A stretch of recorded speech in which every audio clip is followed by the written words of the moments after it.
Hello everyone. Last class में हमने Friedel-Crafts alkylation और असाइलेशन ये दोनों रिएक्शन देखा था, राइट। चलिए इसमें एक और एग्जांपल सॉल्व करते हैं। चलिए ट्राई करिए। आपके पास बेंजीन है, बेंजीन पर attached phenyl, single bond phenyl, C double bond to single bond OH। इस पे H प्लस का रिएक्शन।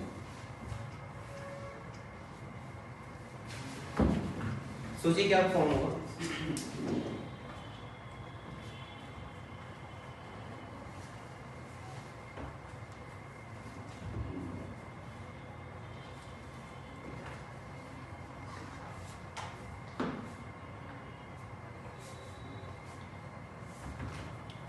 चलिए यहाँ पे क्या होगा, आपने एक रिएक्शन देखा होगा लास्ट क्लास में भी मैंने बताया होगा कि जैसे अगर ROH है, ठीक, यहाँ पे H प्लस है। आप ऐसे इमेजिन करिए कि ये जो H प्लस क्या करेगा, इस OH माइनस को रिमूव करके कार्बोकेटायन फॉर्म करेगा।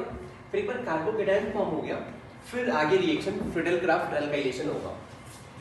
अब यहाँ पे देखा जाए OH माइनस H प्लस के साथ मिलके H2 बाहर जाता है।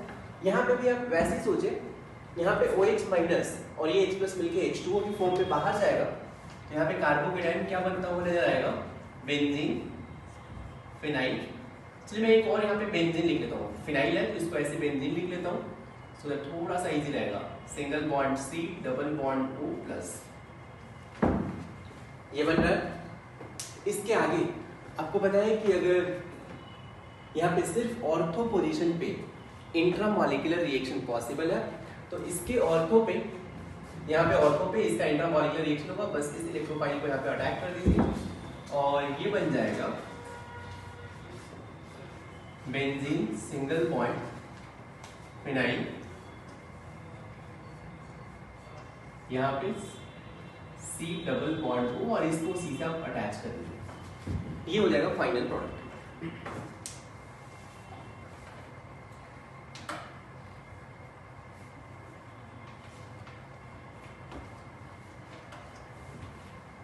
चलिए इसको मैं जो बोलता हूँ फर्स्ट रिएक्शन।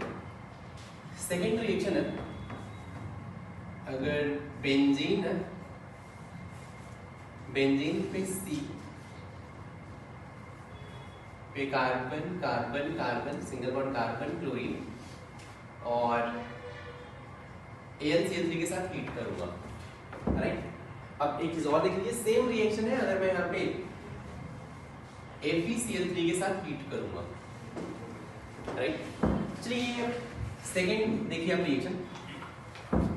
इसमें क्या होगा कि AlCl3 के साथ अगर आप रिएक्शन करेंगे, आपको पता है AlCl3 क्या करेगा, हाइड्रोलाइसिस करेगा, मींस यहाँ से Cl- एक्सट्रैक्ट करेगा।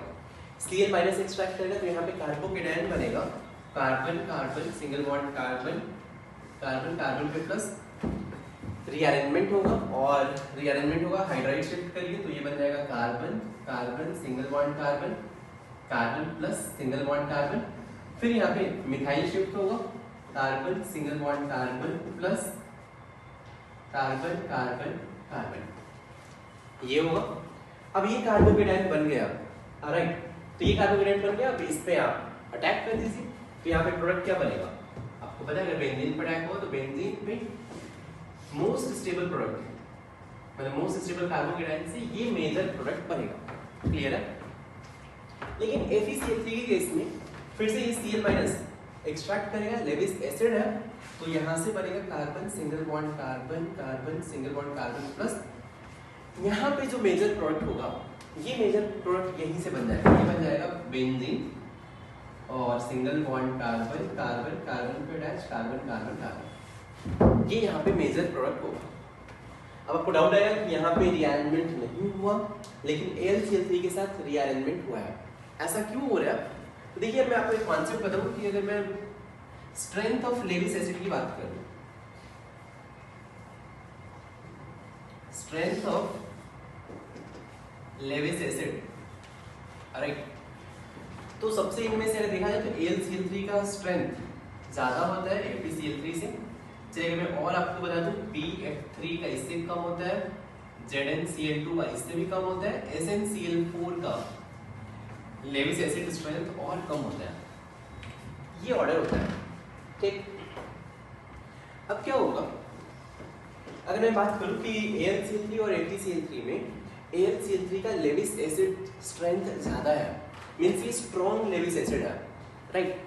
अब ये जब AlCl3 स्ट्रॉन्ग लेविस एसिड है तो क्या करेगा, आपके पास कहीं भी RCl मिले और आपको AlCl3 मिले, राइट। तो since AlCl3 strong Lewis acid है तो ये क्या करेगा, Cl- को इंस्टेंटली यहाँ से एक्सट्रैक्ट कर लेगा, मींस ये क्या फॉर्म हो जाएगा, R प्लस और ये Cl AlCl3 के साथ अटैच होकर AlCl3 माइनस बन जाएगा, मींस यहाँ पे साक्षात कार्बोकेटायन बनेगा, कार्बोकेटायन बन गया मींस रीअरेंजमेंट होगा, क्लियर है।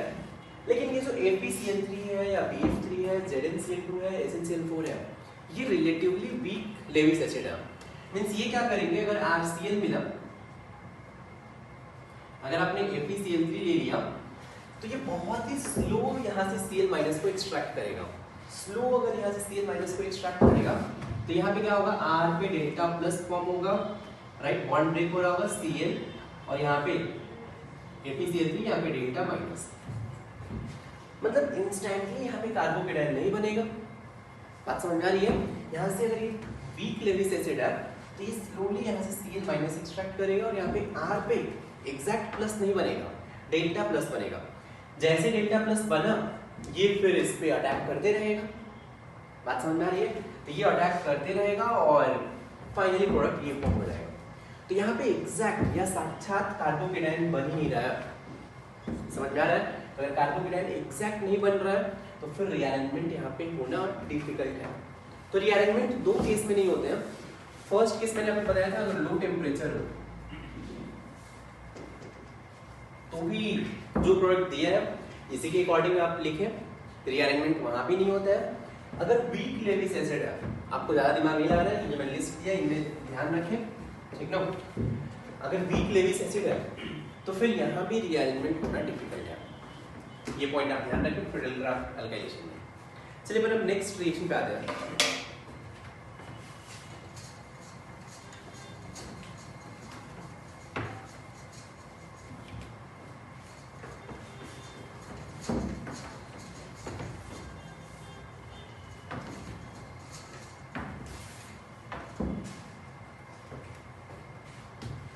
यहाँ पे लिखिए कि नेक्स्ट रिएक्शन सल्फोनेशन,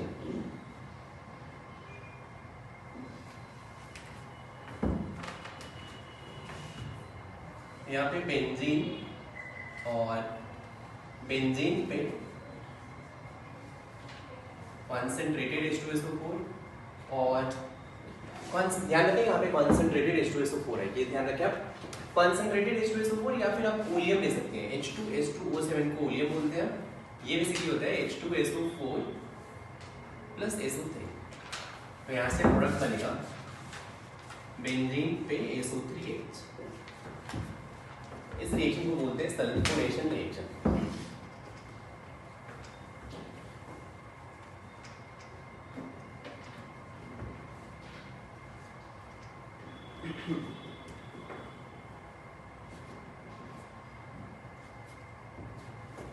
चलिए इसका मैकेनिज्म देखते हैं।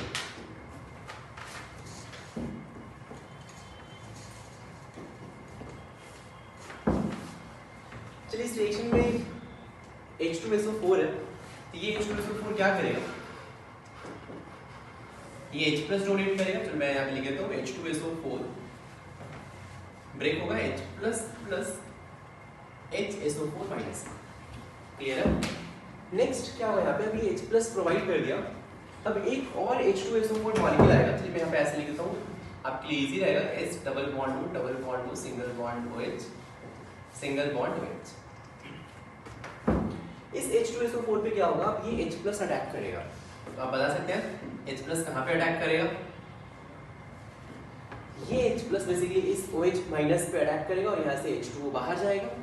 तो यहाँ से अगर H2O बाहर गया तो आप बता सकते हैं क्या बनने वाला है, S double bond O single bond OH और यहाँ पे ये बनेगा प्लस, क्लियर है। अब चलो मैं एरोमेटिक स्ट्रक्चर ड्रॉ कर दे रहा हूँ, तो यहाँ पे अगर एरोमेटिक स्ट्रक्चर ड्रॉ करूंगा तो ये बॉन्ड इधर आएगा, ये बन जाएगा O single bond H plus double bond S double bond O double bond, ये हो गया। अब यहाँ से फिर से H प्लस रिमूव कर सकते हैं, तो अगर मैं H प्लस रिमूव कर दूँ तो वाटर क्या करेगा, यहाँ से H प्लस एक्सट्रैक्ट कर लेगा। तो अब ये बन गया S double bond O double bond O double bond O। तो ध्यान रखें आप कि सल्फोनेशन में इलेक्ट्रोफाइल बेसिकली SO3 होता है। ये पहला पॉइंट आपको याद रखना चाहिए कि सल्फोनेशन रिएक्शन में इलेक्ट्रोफाइल क्या होता है, SO3 होता है। क्लियर है? अब अगर देखा जाए SO3 का रिएक्शन, अब आपके पास बेंजीन है। अब आगे का रिएक्शन तो एग्जैक्टली सेम है। स्टेप 1, बेंजीन पे SO3,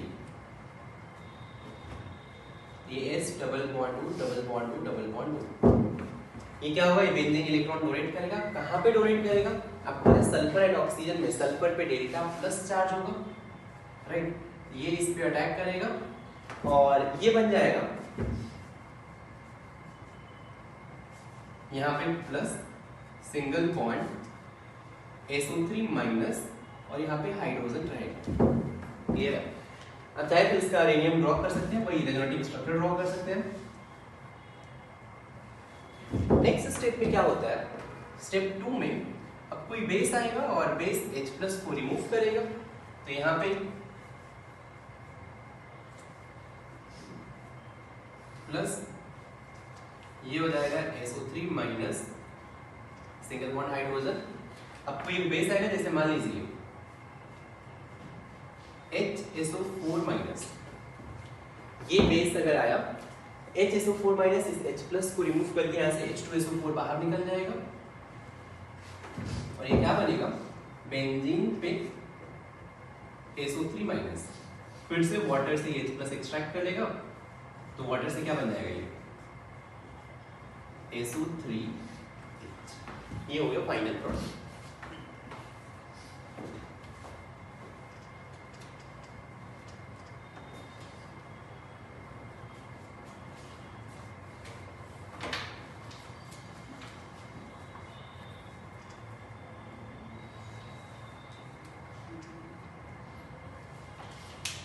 इसमें एक चीज ध्यान रखें कि ये जो सल्फोनेशन रिएक्शन होता है, ये बेसिकली रिवर्सिबल रिएक्शन होता है। पहला पॉइंट आपको ये याद रखना है। तो फर्स्ट पॉइंट ये कि sulphonation is reversible in nature. Sulphonation is reversible in nature. Point number 2, आपको पता है सल्फोनेशन एंड आयोडीनेशन में kinetic isotopic effect of hydrogen होता है। पॉइंट नंबर 2, देखिए कि in sulphonation kinetic isotopic effect of hydrogen, in sulphonation kinetic isotopic effect of hydrogen, kinetic isotopic effect of hydrogen is observed।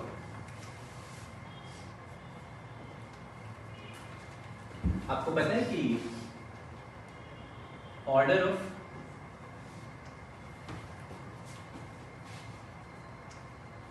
Rate of sulphonation C6H6, C6D6 and C6T6,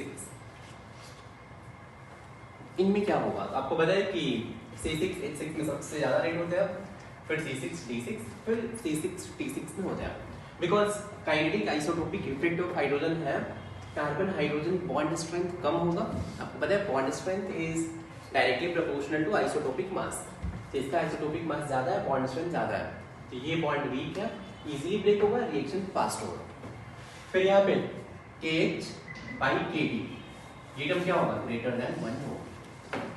clear है? अब मैं आपको ये explain कर रहा हूँ कि यहाँ पे kinetic isotopic effect of hydrogen क्यों होता है। इसलिए मैं इसका लॉजिक बता रहा हूँ। होता क्या है कि अगर आप इसका पोटेंशियल एनर्जी डायग्राम ड्रॉ करेंगे, राइट, तो ये है एक्स एक्सिस पे प्रोग्रेस ऑफ रिएक्शन रहेगा और वाई एक्सिस पे एनर्जी रहेगा, राइट। अब यहाँ पे जो आप एनर्जी लेवल डायग्राम ड्रॉ करेंगे तो ये बेसिकली कुछ ऐसा मिलेगा। यहाँ से 1 स्टेप आपको पता है 2 स्टेप रिएक्शन होता है, लेकिन होता ये है कि ये जो first step and second step का जो ट्रांजिशन स्टेट होता है, इनका एनर्जी ऑलमोस्ट सेम होता है। अब ध्यान से सुनिए, यहाँ पे रिएक्टेंट है, ये इंटरमीडिएट हो जाएगा अरेनियम, यहाँ पे इंटरमीडिएट आई लिख देता हूँ मैं। अब क्या होगा, यूजुअली बाकी सारे केसेस में, पहले मैं आपको बाकी सारे केसेस का, जैसे प्रेडलक्राफ्ट, अल्काइलेशन, ब्रोमिनेशन, नाइट्रेशन, इन सब का अगर मैं एनर्जी लेवल डायग्राम बताऊँ, फर्स्ट स्टेप ऐसा, सेकेंड स्टेप कुछ ऐसा हो रहा था, सेकेंड स्टेप का एनर्जी कम होता था वहाँ पे। लेकिन यहाँ पे क्या होता है कि स्टेप दोनों रिवर्सिबल होते हैं, दोनों का ये जो एनर्जी है ये कंपेरेबल होता है। मीन्स यहाँ पे क्या होगा, अगर आप देखेंगे एक बार अगर मैं हाइड्रोजन ले लूँ, एक बार ड्यूटेरियम ले लूँ, एक बार ट्रिटियम ले लूँ, तो हाइड्रोजन के साथ आपको पता है कि ये जो सेकेंड स्टेप में कार्बन हाइड्रोजन बॉन्ड ब्रेक हो रहा है, तो carbon hydrogen bond easily break होगा, क्योंकि carbon hydrogen bond relatively weak होता है कार्बन ड्यूटेरियम से। तो अगर हाइड्रोजन रहेगा तो कार्बन हाइड्रोजन बॉन्ड वीक है और सेकेंड स्टेप रिलेटिवली फास्ट होगा हाइड्रोजन के केस में। इस केस में क्या होता है कि अगर कार्बन हाइड्रोजन है तो ये कुछ ऐसा मिलता है, ये हाइड्रोजन के साथ, सिंस ये कंपेरेबल है ड्यूटेरियम के साथ, ये थोड़ा सा ऐसे ही ऊपर चला जाता है। ऑफ कोर्स हाइड्रोजन से अगर ड्यूटेरियम रहेगा तो ड्यूटेरियम का बॉन्ड स्ट्रेंथ ज्यादा होता है। अगर मैं बॉन्ड स्ट्रेंथ की बात करूं, कार्बन हाइड्रोजन से ज्यादा कार्बन ड्यूटेरियम, इससे ज्यादा कार्बन ट्रिटियम।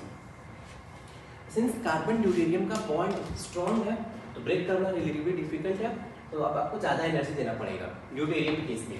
ट्रिटियम के केस में और ज्यादा एनर्जी देना पड़ेगा। तो ये किसके केस में है, कार्बन ट्रिटियम के केस में, ये किसके केस में, कार्बन ड्यूटेरियम के केस में, और ये कार्बन हाइड्रोजन के केस में। पॉइंट समझ आ रहा है। बाकी सारे केसेस में क्या होता है कि ऑफ कोर्स ये वाले हाइड्रोजन के साथ ऐसे, ड्यूटेरियम ट्रिटियम के साथ ऐसा होगा, लेकिन ये जो ट्रांजिशन स्टेट है ये नीचे रहता है, राइट। लेकिन अब यहाँ पे क्या होता है, सिंस ये कंपेरेबल है तो ड्यूटेरियम के साथ देखा आपने कि ये इससे भी ज्यादा हो गया, ट्रिटियम के साथ बहुत ज्यादा हो गया। तो आप देख सकते हैं कि ट्रिटियम अगर रहेगा तो रेट बहुत ही कम हो जाएगा, ड्यूटेरियम के साथ रेट थोड़ा इंक्रीज होगा, हाइड्रोजन के साथ रेट और इंक्रीज हो जाएगा। लिख लीजिए आप। चलिए नेक्स्ट एक और रिएक्शन आते हैं, सल्फोनेशन का रिवर्स।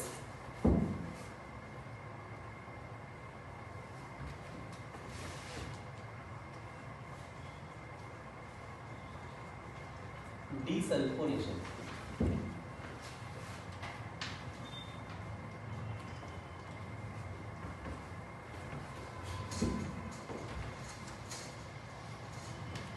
डीसल्फोनेशन क्या होता है, बेंजीन पे SO3H है,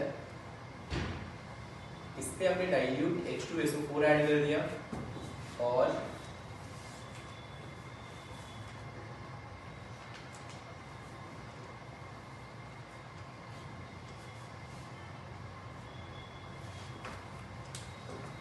यहाँ से SO3H गायब हो जाएगा।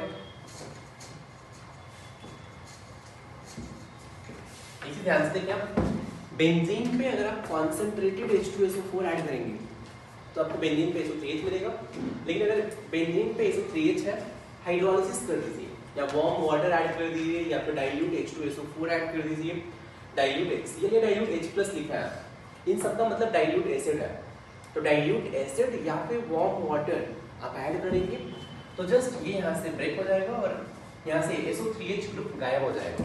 तो इस रिएक्शन को बोलते हैं डीसल्फोनेशन। बेंजीन पे कॉन्सेंट्रेटेड H2SO4, सल्फोनेशन। सिंस ये रिएक्शन रिवर्सिबल है, वाटर ऐड कर दीजिए, रिवर्स में चला जाएगा, फिर से आपको बेंजीन मिल जाएगा। तो यहाँ पे क्या हो रहा है, इसी ग्रुप को, इस ग्रुप पे हाइड्रोजन रिप्लेस कर रहा है। एक नया टर्म है, हेडिंग दीजिए,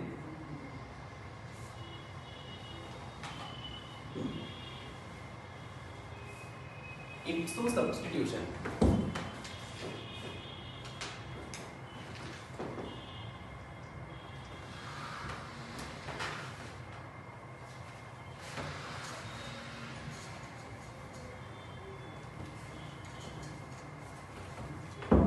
एक्चुअली इप्सो सब्स्टिट्यूशन क्या होता है मैं आपको बस पहले तो ये बता दूं, शायद पता होगा कि यहाँ पे कोई ग्रुप है, इसको बोलते हैं इप्सो, याद होगा अगर आपको। इस पोजीशन को बोलते हैं ऑर्थो, इसको बोलते हैं मेटा, इसको बोलते हैं पैरा। इसको भी ऑर्थो, इसको मेटा, इसको पैरा। इप्सो मींस जहाँ पे ग्रुप अटैच है इसी को बोलते हैं इप्सो। ठीक, इप्सो सब्स्टिट्यूशन क्या होगा खुद से प्रेडिक्ट कर सकते हैं हम, इस ग्रुप का ही रिप्लेसमेंट होगा। तो लिखिए इसमें इप्सो सब्स्टिट्यूशन में, if electrophilic substitution reaction, if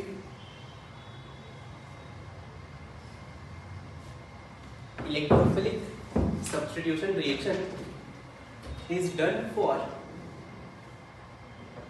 if electrophilic substitution reaction is done for group other than hydrogen, if electrophilic substitution reaction is done for group other than hydrogen, then it is known as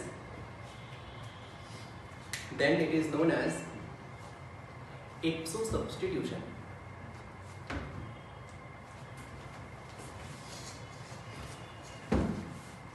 मतलब आप ऐसे समझे, benzene पे कोई group attach है और electrophile आ रहा है, तो यूजुअल इलेक्ट्रोफिलिक सब्स्टिट्यूशन रिएक्शन में क्या होता है, ये इलेक्ट्रोफाइल किसी हाइड्रोजन को रिप्लेस करता है। याद है ना आपको, इलेक्ट्रोफिलिक सब्स्टिट्यूशन में इलेक्ट्रोफाइल किसको रिप्लेस करेगा, हाइड्रोजन को। लेकिन अगर ये इलेक्ट्रोफाइल किसी और ऑर्थो या मेटा या पैरा के हाइड्रोजन को नहीं, इस इप्सो ग्रुप को ही रिप्लेस कर दे, फिर इसे बोलते हैं इप्सो सब्स्टिट्यूशन। मतलब जी को अगर ई ने रिप्लेस कर दिया, ये हो जाएगा इप्सो सब्स्टिट्यूशन। बस ध्यान रखें यहाँ पे जी क्या क्या हो सकता है, SO3H हो सकता है, CR3 हो सकता है, CMe3 हो सकता है, SiR3 हो सकता है, and so on। याद रखें SO3H और CMe3 ये दोनों इंपॉर्टेंट है, ये याद रखें आप।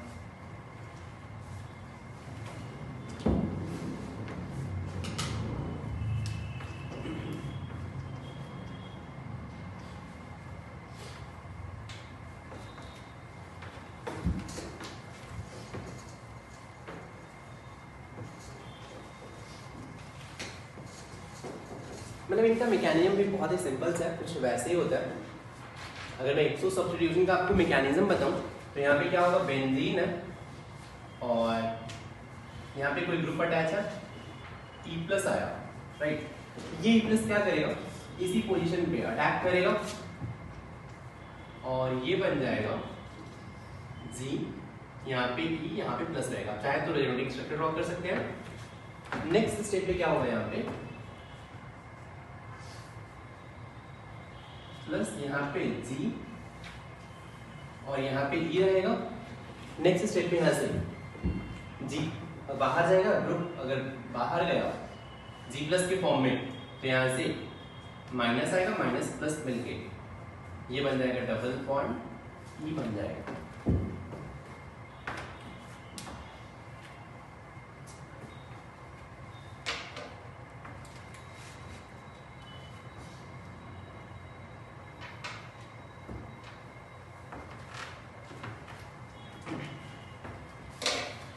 देखते हैं कि सल्फोनेशन और डीसल्फोनेशन का इंपॉर्टेंस क्या है, राइट।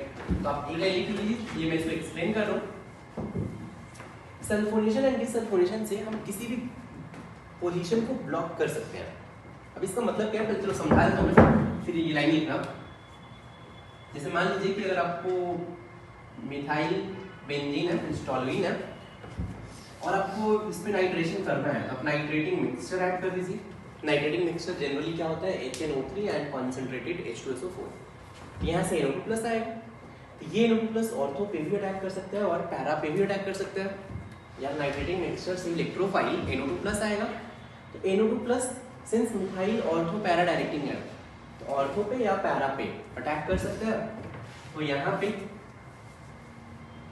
मिथाइल और यहाँ पे ऑर्थो पे NO2, या फिर क्या हो सकता है, पैरा पे भी NO2 अटैक कर सकता है। क्लियर है। लेकिन देखा जाए तो ये पैरा वाला लेस स्टेरिकली हिंड्रेड है, तो ये मेजर होगा। ये यूजुअल रिएक्शन है। लेकिन मान लीजिए कि अगर आपको ऐसा एग्जांपल दे दें कि आपके पास CH3 है और आपको कन्वर्ट करना है CH3 और NO2 में, इसमें कन्वर्ट करना है, मतलब आपको ये ऑर्थो वाला NO2 ये मेजर चाहिए, आप क्या यूज करेंगे? क्वेश्चन समझ में आ रहा है? प्रॉब्लम ये है कि मिथाइल बेंजीन है, मिथाइल बेंजीन से आपको ये मिथाइल बेंजीन के ऑर्थो पे NO2 अटैक करना, ये मेजर होना चाहिए, राइट? और आपको पता है कि मैं नाइट्रेटिंग मिक्सचर ऐड करूंगा तो पैरा वाला मेजर हो जाए। अगर आपको ऑर्थो मेजर चाहिए, इस केस में हम क्या करेंगे? सल्फोनेशन डीसल्फोनेशन का कॉन्सेप्ट यूज करेंगे। तो हमारा की पॉइंट क्या होगा? हम ये सोचेंगे यार कि जब मैं नाइट्रेशन करूंगा तो ऑर्थो पैरा दोनों पे ही आएगा, पैरा वाला मेजर होगा। लेकिन अगर मैं पैरा पहले से ही ब्लॉक कर दूं तो पैरा पे रिएक्शन नहीं होगा। अब ये ब्लॉक कैसे करते हैं, ये समझने का ट्राई करिए आप।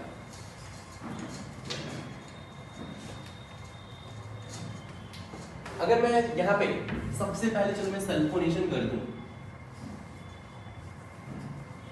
खुद से सोचो क्या होगा?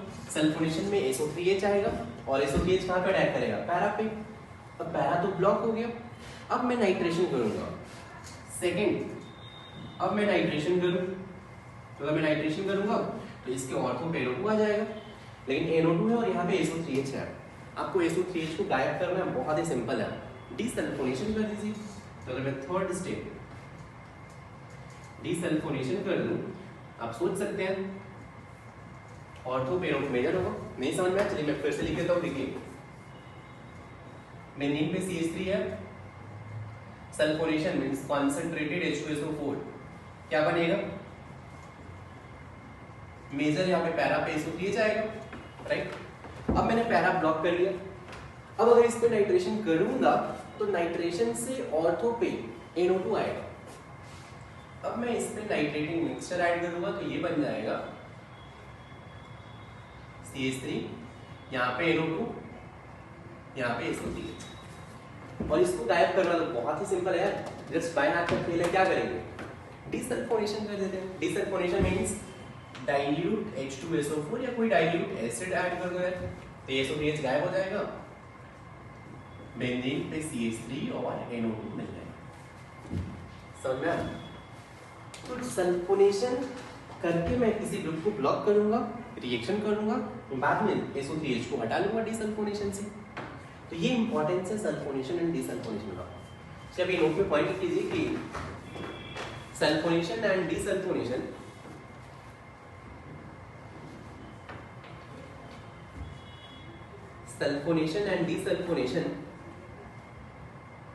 is used for blocking position in the ring. Is used for blocking position in the ring.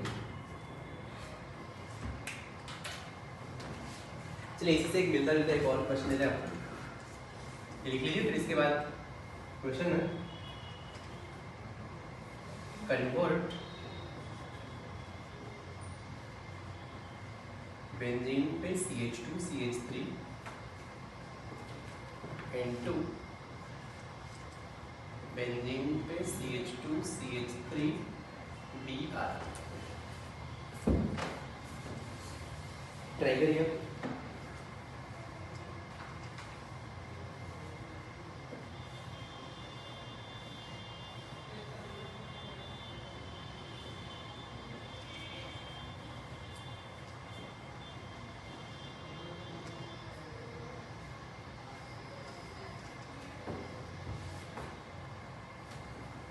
चलिए फर्स्ट है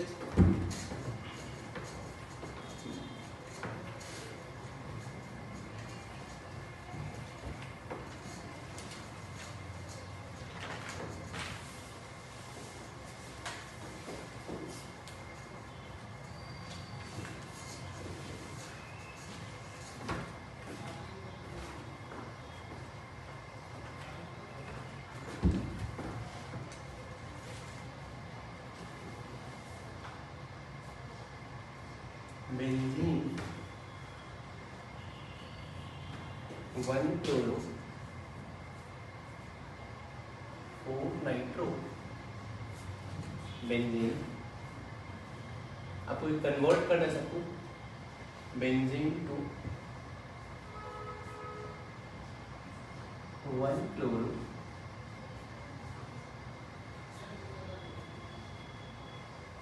3 नाइट्रोबेंजीन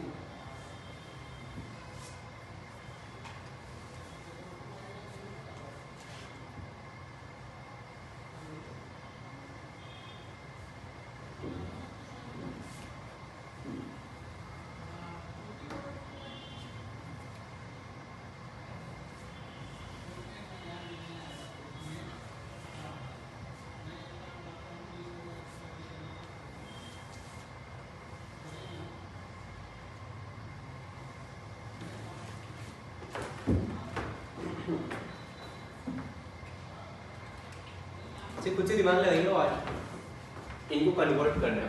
आपने जो भी स्टेप्स पढ़े हैं राइट, वो रिएक्शन करिए और ट्राई करिए खुद से, फिर अपन सॉल्यूशन देखते हैं।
इसलिए मैं आपको यहाँ पे बताता हूँ, यहाँ पे CH2CH3 है, मुझे ब्रोमीन ऐड करना है। तो पहला हिंट तो ये मिलेगा कि ब्रोमिनेशन कर दें। लेकिन प्रॉब्लम क्या होगा ब्रोमिनेशन में कि ब्रोमिनेशन करेंगे तो पैरा पे ब्रोमीन आएगा, मुझे ऑर्थो पे ब्रोमीन रखना है, तो फिर मुझे क्या करना पड़ेगा, पैरा ब्लॉक करना पड़ेगा।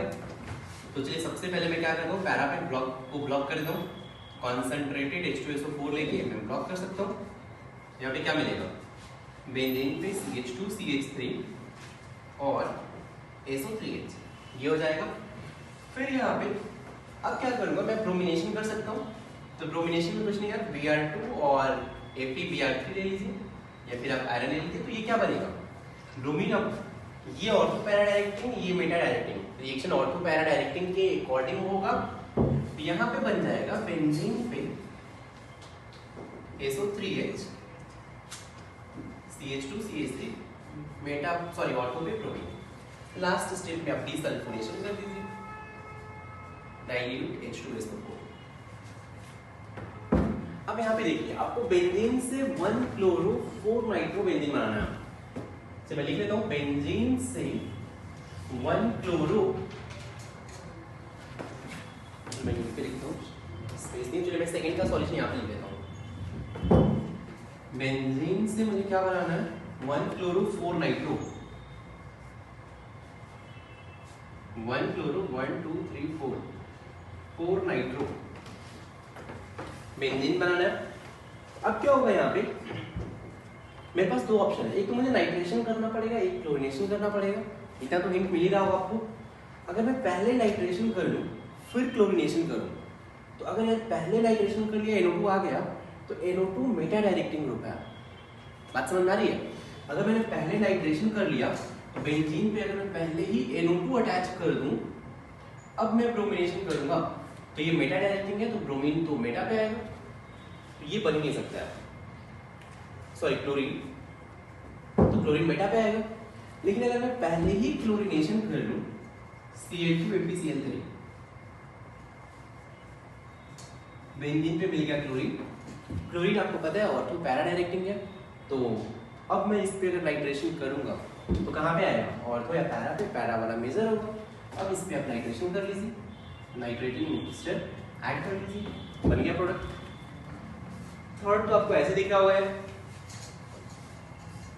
थर्ड में फिर से बेंजीन से आपको क्या बनाना है, 1 क्लोरो 3 नाइट्रो बेंजीन, राइट। तो एक ग्रुप के मेटा पे आपको दूसरा ग्रुप अटैच करना है, तो पहले आप मेटा डायरेक्टिंग ग्रुप अटैच कर लीजिए। तो पहले मैं नाइट्रेटिंग मिक्सचर अटैच कर लेता हूं, तो ये क्या बन जाएगा, बेंजीन पे NO2, राइट। फिर इसके बाद अब मैं इस पे क्लोरीनेशन कर देता हूं, क्योंकि ये मेटा डायरेक्टिंग ग्रुप है, तो ये बन जाएगा Cl2 FeCl3, क्लियर है। तो अगर Cl2 FeCl3 अटैच करूंगा तो यहाँ पे मेटा पे क्लोरीन आ जाएगा, मींस प्रोडक्ट बन गया। ये हो गया थर्ड।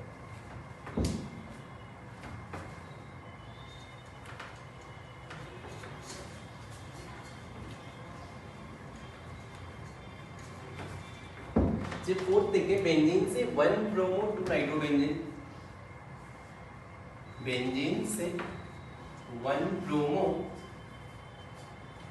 2 पे नाइट्रोबेंजीन, मींस एक ग्रुप लगा है और उसके ऑर्थो पे एक और ग्रुप लगा है।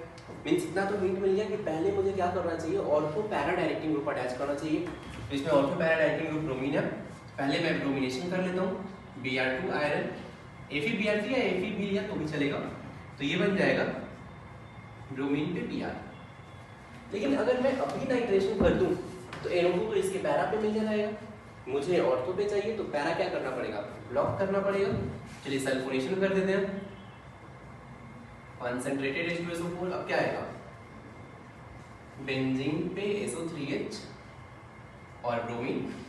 अब मैं नाइट्रेटिंग मिक्सचर ऐड करूंगा, नाइट्रेटिंग मिक्सचर यहाँ पे ब्रोमीन के ऑर्थो पे NO2 और यहाँ पे SO3H आएगा। लास्ट में आप डीसल्फोनेशन कर दीजिए, डाइल्यूट H2SO4। फिफ्थ वाला, बेंजीन से 3 क्लोरो एनिलीन। एनिलीन समझते हैं आप, बेंजीन पे अगर NH2 अटैच है तो इसे बोलते हैं एनिलीन। इसमें आपको एक्स्ट्रा दिमाग लगाना है, पता है। बेंजीन से एनिलीन मतलब बेंजीन पे NH2 और 1 2 3 पे क्लोरीन। अब यार आपको लग रहा होगा कि अपन ने NH2 अटैच करना तो सीखा ही नहीं है, राइट। और इसके मेटा पे क्लोरीन है यार। अब क्या कह रहा है, मतलब हिंट तो ये मिल रहा है कि मुझे कोई मेटा डायरेक्टिंग ग्रुप अटैच करना चाहिए, उसके बाद फिर दूसरा ग्रुप अटैच करूंगा तभी मेटा पे आएगा, क्लियर है। तो और हमने पढ़ा कितना अभी तक, आपको इतना भी तो हिंट मिल गया होगा। हमने क्लोरीनेशन, ब्रोमिनेशन, फ्रेडलक्राफ्ट, नाइट्रेशन, सल्फोनेशन पढ़ा। इन सोचिए अगर मैं नाइट्रेशन कर लूं, ठीक है, थोड़ा सा आपको आउट ऑफ द बॉक्स सोचना पड़ा था। यहाँ पे रिडक्शन आपको याद होना चाहिए, ठीक। नाइट्रेटिंग मिक्सचर अगर मैं ऐड कर लूं तो यहाँ पे बेंजीन पे NO2 आ गया, राइट। अब मैं इस पे क्लोरीनेशन कर दूं, Cl2 FeCl3, क्या बनेगा, NO2 के मेटा पे क्लोरीन। लेकिन मुझे NO2 नहीं चाहिए था, NO2 की जगह पे NH2 चाहिए। कुछ सोचिए जिससे NO2 से NH2 बन जाए। NO2 का रिडक्शन कर देते हैं, पता है आपको, कोई भी SN और HCl ले लो यार, SN प्लस HCl रिडक्शन होता है, ये NO2 को NH2 में कन्वर्ट करता है। रिडक्शन पढ़िए, वो SN और HCl NO2 को NH2 में या Cl को CH2 NH2 में कन्वर्ट करता है। तो ये बन गया प्रोडक्ट।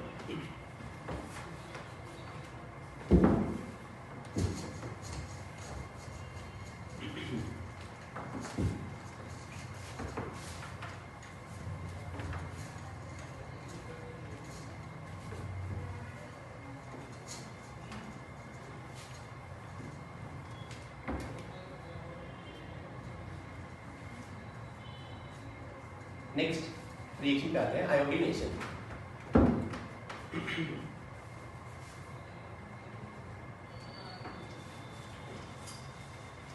आयोडीनेशन का मैकेनिज्म एक्जैक्टली सेम है, मतलब बेंजीन, कुछ भी नहीं मिलेगा आपको यहाँ पे, ICl और ZnCl2। बस ये ध्यान रखिए, ये भी रिएक्शन रिवर्सिबल होता है, तो आपको यहाँ पे मिल जाएगा बेंजीन पे आयोडीन, रिएक्शन का मैकेनिज्म तो आपको समझ में आई ना होगा, एग्जैक्टली सेम है, मतलब इसका मैकेनिज्म देखा जाए ICl प्लस ZnCl2, ये बन जाएगा I plus ZnCl3 minus. ZnCl2 Lewis acid है, ये ZnCl2 क्या करेगा, Cl माइनस एक्सट्रैक्ट करेगा, ये बन जाएगा ZnCl3 माइनस और ये बन जाएगा I प्लस। राइट, अब क्या होगा, स्टेप 1 में आपको पता है बेंजीन पे I प्लस अटैक करेगा, तो बेंजीन पे I प्लस, तो ये बन जाएगा बेंजीन, यहाँ पे आयोडीन हाइड्रोजन रहेगा और यहाँ पे प्लस रहेगा, रिजल्टिंग स्ट्रक्चर ड्रॉ कर लीजिए। लास्ट स्टेप में ZnCl3 माइनस आएगा, स्टेप 2 में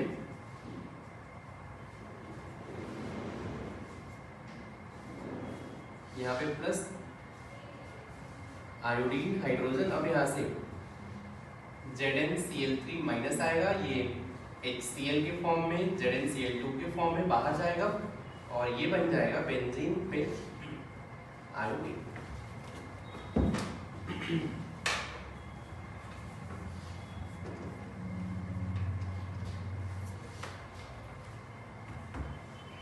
हो गया, बस एक चीज ध्यान रखें, इसमें भी 2 लाइन इंपॉर्टेंट है।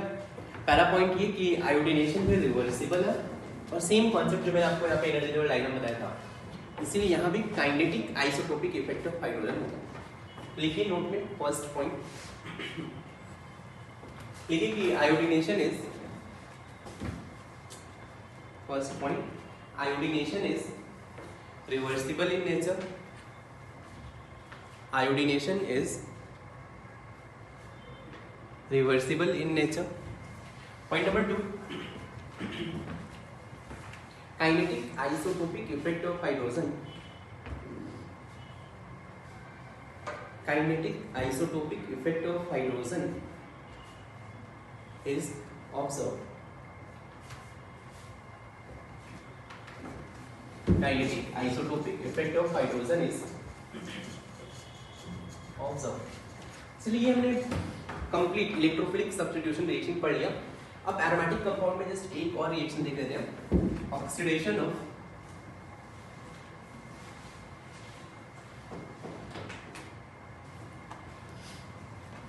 Aromatic ring. रिएक्शन बहुत ही सिंपल है, अगर बेंजीन पे कोई भी ग्रुप लगाया, ठीक, आपने ऑक्सीडाइजिंग एजेंट KMnO4 ले लिया, तो ये ग्रुप ऑक्सीडाइज होकर COOH में जाएगा। बस ये रिएक्शन ध्यान रखो, बहुत ही सिंपल है। राइट, बस एक चीज ध्यान रखना कि G क्या है, G is carbon containing group. इसमें कार्बन होना चाहिए, ऐसा नहीं कि आपने NO2 लिया, NO2 फिर ऑक्सीडाइज नहीं होगा, जस्ट कार्बन कंटेनिंग ग्रुप होना चाहिए, number 1 point. And G can not be C methyl methyl methyl 3 degree नहीं होना चाहिए अल्काइल। बाबू कोई भी रिएक्शन दे, बस उसको COOH में कन्वर्ट करना है। चलिए एग्जांपल देखते हैं, बेंजीन पे CH3, KMnO4 second, CH double bond CH2,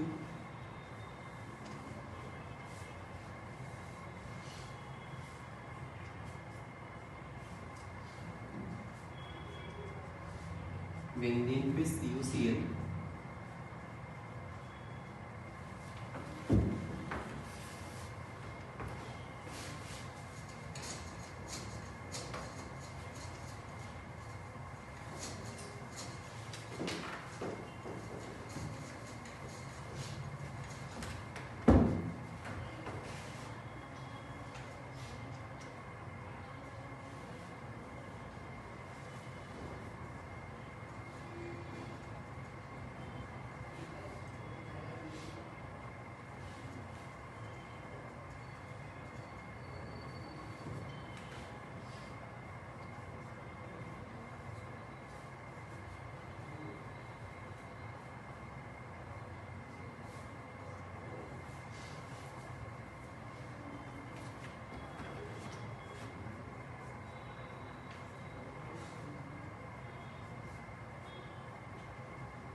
देखिए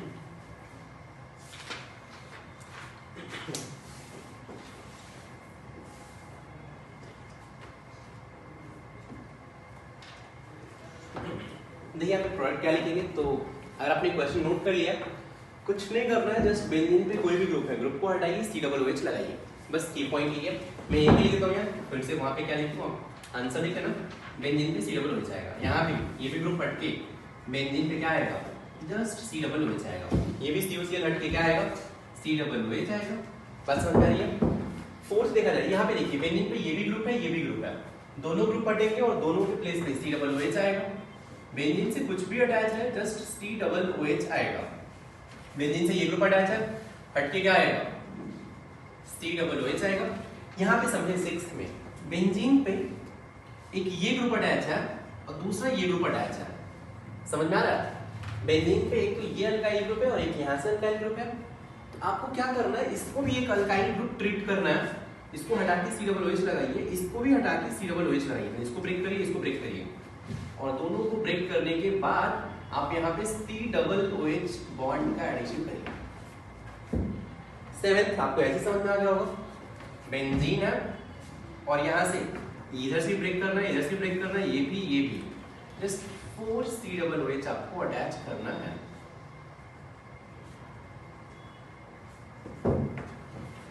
यहाँ भी बेंजीन है, यहाँ से ब्रेक करेंगे, यहाँ से ब्रेक करेंगे, मीन्स बेंजीन से COOH ये आएगा, राइट?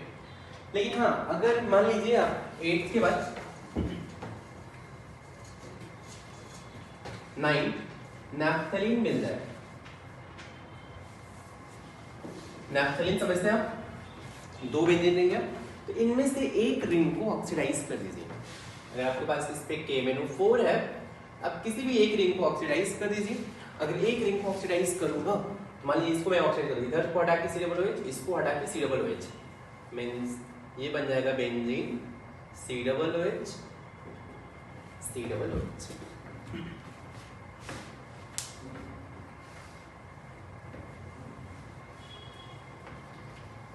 क्लियर है? लेकिन अगर कुछ आपको ऐसा दे दे कि यहाँ पे कोई ग्रुप दे दे, यहाँ भी ग्रुप दे दे, फिर किस रिंग को, अगर अनसिमेट्रिकल रहा है, फिर किसको ऑक्सीडाइज करेंगे, तो इसके लिए की पॉइंट है, more electron rich ring oxidise होता है। तो लिखिए नोट पे पॉइंट, नोट में फर्स्ट पॉइंट लिखिए कि in case of naphthalene one ring is oxidized,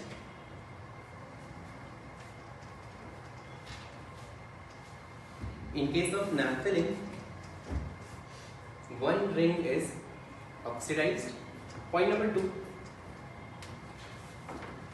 2, more electron rich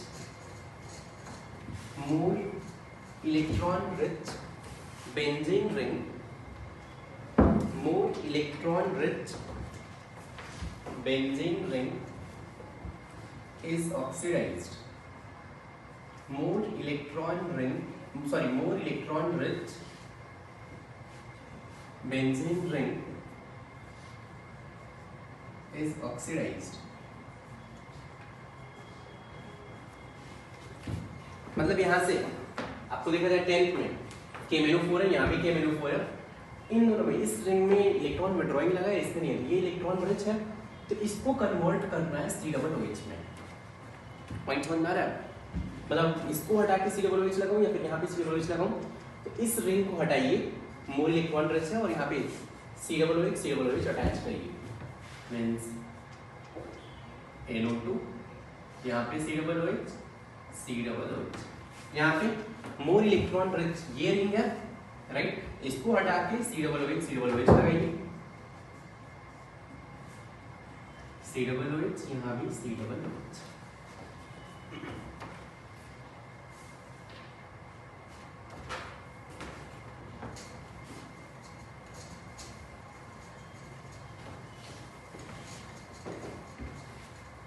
चलिए इस पे एक प्रॉब्लम है, लिखिए problem,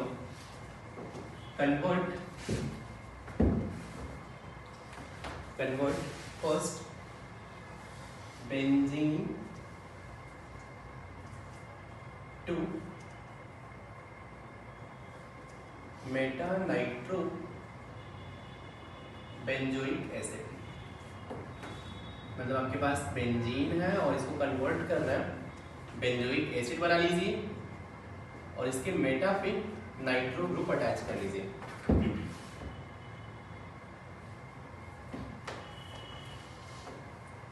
second, benzene 2 para nitro benzoic acid.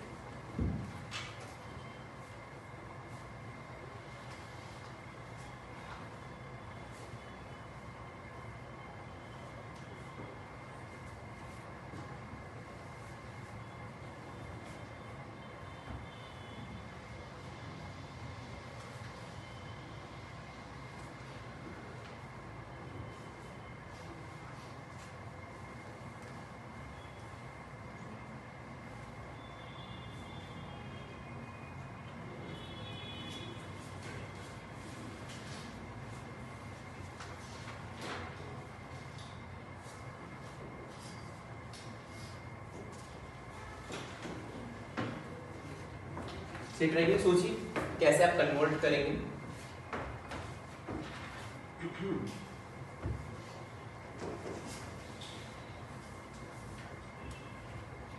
चलिए यहाँ पे सोचा जाए, बेंजीन है, COOH और NO2 है यार। तो आपको समझ में आ रहा होगा कि अगर मुझे COOH जाना है तो अगर मैं ऑक्सीडेशन कर दूंगा तो COOH आ जाएगा। ऑलराइट, और मेटा पे ग्रुप चाहिए तो पहले मैं कोई मेटा डायरेक्टिंग ग्रुप अटैच कर लेता हूँ। एक काम करता हूँ, मैं क्या कर सकते हैं, अपन COOH अटैच करना है।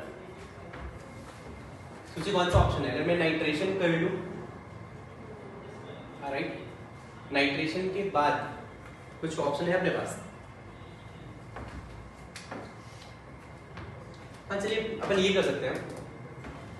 अगर मेरे पास एक ऑप्शन तो ये मिल रहा होगा, नाइट्रेशन कर, नाइट्रेटिंग मिक्सचर ऐड करके NO2 अटैच कर दूं, फिर क्या करूं, इस पे RX ALX3 अटैच कर दूं तो ये आ जाएगा NO2 और R, फिर इसको ऑक्सीडाइज कर दूं KMnO4 के साथ। लेकिन ऑफ कोर्स ये स्टेप गलत है। रीजन इज कि यार NO2 माइनस N ग्रुप आ गया तो फिर अल्काइलेशन कर ही नहीं सकते हैं। समझ में आ रहा है? तो चलिए ये मेथड तो गलत हो गया, मतलब नाइट्रेशन के बाद अल्काइलेशन नहीं कर सकते हैं। अब मैं क्या सोचूंगा, थोड़ा दिमाग लगाइए आप भी। पहले मैं अल्काइलेशन ही कर लेता हूँ, RX और ALX3। क्लियर है? अगर मैं इस पे अल्काइलेशन कर लूँ तो ये बन जाएगा। वैसे बहुत सारे मेथड हैं। अल्काइलेशन कर लिया, अब मैं इसमें क्या करूँगा, चलिए इसका ऑक्सीडेशन कर देता हूँ, KMnO4, तो ये क्या बन गया, COOH। अब इस पे आप नाइट्रेटिंग मिक्सचर अटैच कर दीजिए। समझ में आ रहा है? या फिर एक मेथड ये भी हो सकता था, मतलब फिर से बोलो एक ही मेथड नहीं है, बहुत सारे मेथड हो सकते हैं। आप फ्रीडेल-क्राफ्ट असाइलेशन कर सकते थे, RCOX, तो यहाँ पे C double bond O R आता, माइनस M ग्रुप है वो, फिर नाइट्रेटिंग मिक्सचर ऐड कर लेते, NO2 अटैच हो जाता मेटा पे, फिर आप ऑक्सीडेशन कर लेते। तो COX का मतलब एक मेथड ये भी हो सकता है। ऐसे टाइप के प्रॉब्लम की फिर से बोलो एक सॉल्यूशन नहीं होते हैं, आपको बस दिमाग लगाना है। बस बेंजीन पे C double bond O R आ जाएगा, फिर नाइट्रेटिंग मिक्सचर अटैच कर लीजिए, तो इसके मेटा पे NO2 और ये C double bond O R रहेगा, फिर ऑक्सीडाइज कर दीजिए। एक सॉल्यूशन ये भी हो गया। ऑलराइट, यहाँ पे सोचिए, बेंजीन पे पैरा नाइट्रोबेंजोइक एसिड, तो बेंजीन है और मुझे क्या चाहिए, बेंजोइक एसिड और पैरा पे नाइट्रो ग्रुप। क्या किया जाए, तो अगर मैं सबसे पहले चलो एक काम करता हूँ, अल्काइलेशन कर लेता हूँ, RX ALX3 और तो पैरा डायरेक्टिंग ग्रुप, मतलब यहाँ पे मिथाइल आ गया, अल्काइल ग्रुप। ऑलराइट, अब मैं क्या करूँगा, इस पे नाइट्रेटिंग मिक्सचर अटैच कर देता हूँ, अगर मैं नाइट्रेटिंग मिक्सचर अटैच करूंगा तो NO2 आएगा इसके पैरा पे NO2 यहाँ पे यार, अब इस पे आप KMnO4 ऐड कर दीजिए, ये क्या हो गया COOH में कन्वर्ट हो गया। फिर से बोल रहा हूँ, आप और भी मेथड कुछ सोच सकते हैं, बहुत सारे मेथड हो सकते हैं, ठीक ना। तो नेक्स्ट पॉइंट पे आता है,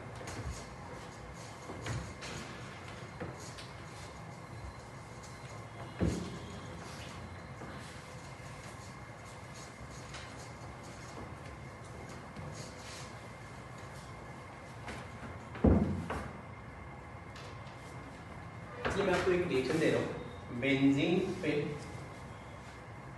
CHO है, मतलब बेंजल डिहाइड है, और इसका आपको रिएक्शन करना है। ब्रोमीन आयन, मतलब वही Br2 FeBr3 ये सेम है, Cl2 FeCl3, ICl ZnCl2, HNO3 concentrated H2SO4, concentrated H2SO4,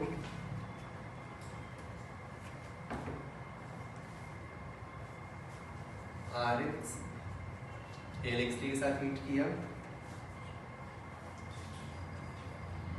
इसी पे चलिए RCOX ALX3 के साथ हीट किया, चलिए कंटिन्यू रहेगा ये, देखते हैं आपको रिएक्शन याद है RMGX और हाइड्रोलिसिस, फिर LH hydrolysis, SBH hydrolysis, sodium liquid ammonia,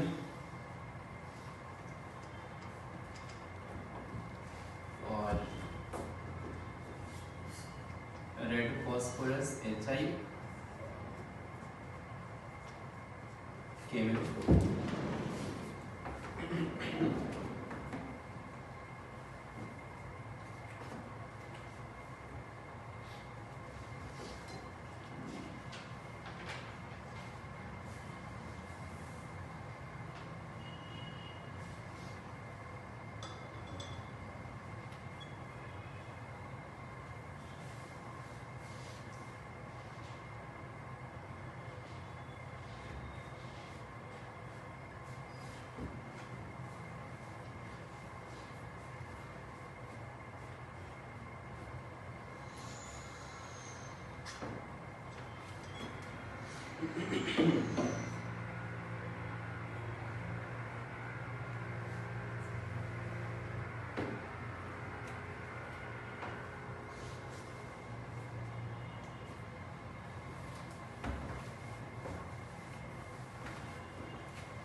चलिए देखा जाए, यहाँ पे Br2 है, ब्रोमिनेशन होगा तो ये बेटा डायरेक्टिंग ग्रुप है, राइट।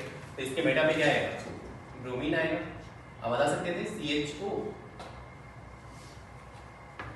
बेटा पे ब्रोमीन है, Cl2 FeCl3, यहाँ पे बेटा पे क्या आ जाएगा,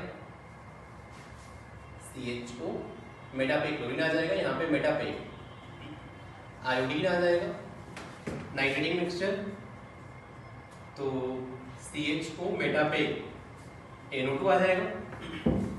चलिए मैं एक रिएक्शन और लिख देता हूँ, यहाँ पे तो ध्यान से देखिए, मैंने अभी ये बताया HNO3 है तो इलेक्ट्रोफाइल NO2 आता है, राइट। एक और आपको मिल सकता है, तो मैं यहाँ पे ऐड कर देता हूँ, HNO2 मिल जाए, आप खुद से प्रेडिक्ट कर सकते हैं इलेक्ट्रोफाइल क्या आएगा। HNO3 के केस में इलेक्ट्रोफाइल NO2 प्लस था, HNO2 के केस में इलेक्ट्रोफाइल क्या आएगा, NO प्लस रहेगा, राइट। तो आप ये बता सकते थे कि यहाँ पे बेंजीन पे मेटा पे NO आएगा, CHO रहेगा। बस एक ध्यान रखिए, कॉन्सेंट्रेटेड H2SO4 सल्फोनेशन मींस ये होगा CHO मेटा पे SO3H RxAlX3, फ्रीडेलक्राफ्ट एल्काइलेशन और असाइलेशन -N के केस में नहीं होता है। RMGX हाइड्रोलिसिस आपको पता है R- अटैक करेगा उस पे, आप ये खुद से कर सकते हो यार, बेंजीन पे CHROH ये बन जाएगा। LH के साथ और SBH के साथ अल्डिहाइड को ये रिड्यूस करते हैं दोनों, तो इन दोनों केस में ये अल्कोहल बन जाएगा, मींस ये बन जाएगा बेंजीन पे CH2OH ये बन जाएगा। सोडियम एंड लिक्विड अमोनिया यहाँ पे क्या बनेगा, तो ये आपको याद होगा CHO ये ऐसे पैरेलल हो जाएगा। इलेक्ट्रॉन विड्रॉइंग के केस में ये पैरेलल होता है, इलेक्ट्रॉन डोनेटिंग के केस में ऐसे होता है। Red phosphorus HI and KMnO4। Red phosphorus HI में क्या होता है, ये वापरी एजेंट है, CHO को CH3 में रिड्यूस करेगा, तो ये रिड्यूस कर देगा बेंजीन पे CH3। KMnO4 CHO को किस में ले जाएगा, ऑक्सीडाइजिंग एजेंट है COOH।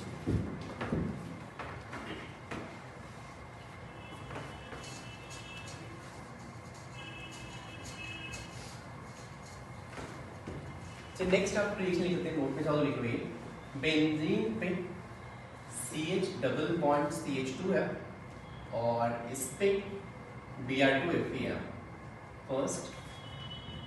सेकंड बेंजीन पे CH डबल बॉन्ड CHOMe है और Br2Fe है। थर्ड बेंजीन पे CH double bond CH2 OMe है और यहाँ पे Br2Fe है।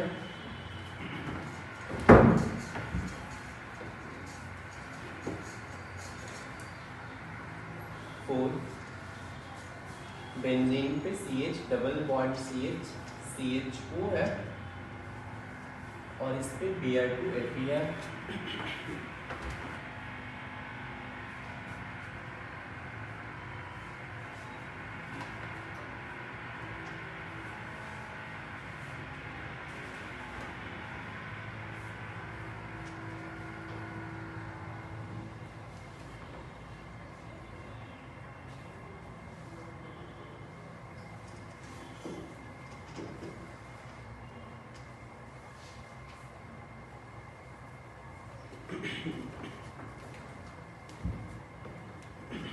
चलिए इसमें फिफ्थ एक और लिखते हैं, बेंजीन पे CH डबल बॉन्ड CH2 है और HX है।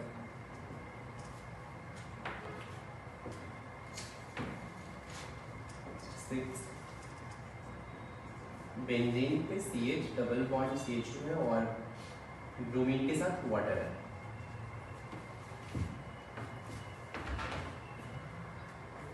तो बस एक चीज ध्यान रखें कि बेंजीन पे CH डबल बॉन्ड CH2 है, तो यहाँ पे बेंजीन मींस यहाँ भी पाई बॉन्ड है, यहाँ भी पाई बॉन्ड है, लेकिन अगर देखा जाए इन दोनों में से मोर रिएक्टिव कौन है, आपको पता है एरोमेटिक कंपाउंड स्टेबल होता है, तो जनरली ये रिएक्ट नहीं करता है, मोर रिएक्टिव ही होता है, ये यूजुअली मोर रिएक्टिव होगा।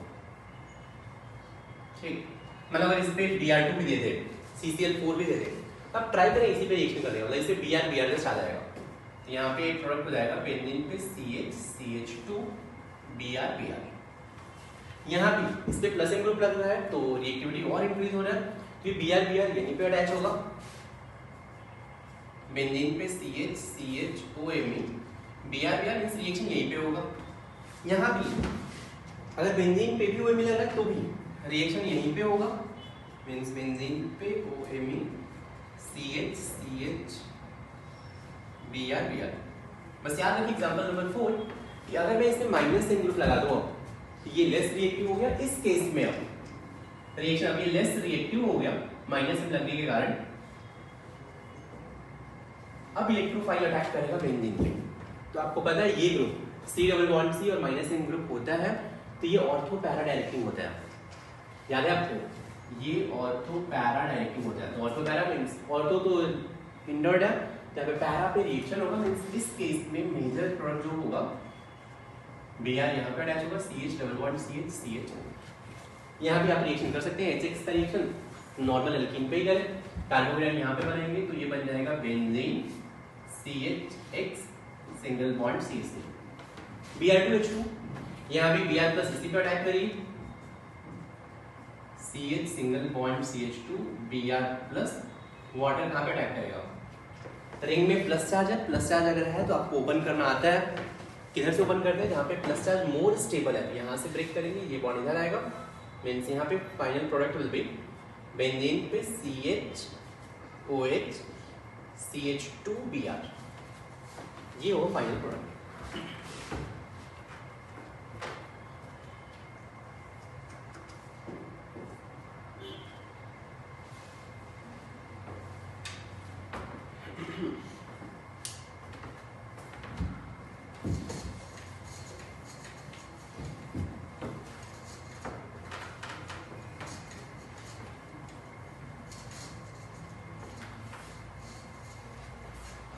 अभी तक हमने इलेक्ट्रोफिलिक सब्स्टिट्यूशन रिएक्शन देखा बेंजीन पे, अब बात कर लेते हैं न्यूक्लियोफिलिक सब्स्टिट्यूशन रिएक्शन। इसलिए हेडिंग कीजिए aromatic SN means aromatic nucleophilic substitution reaction in benzene.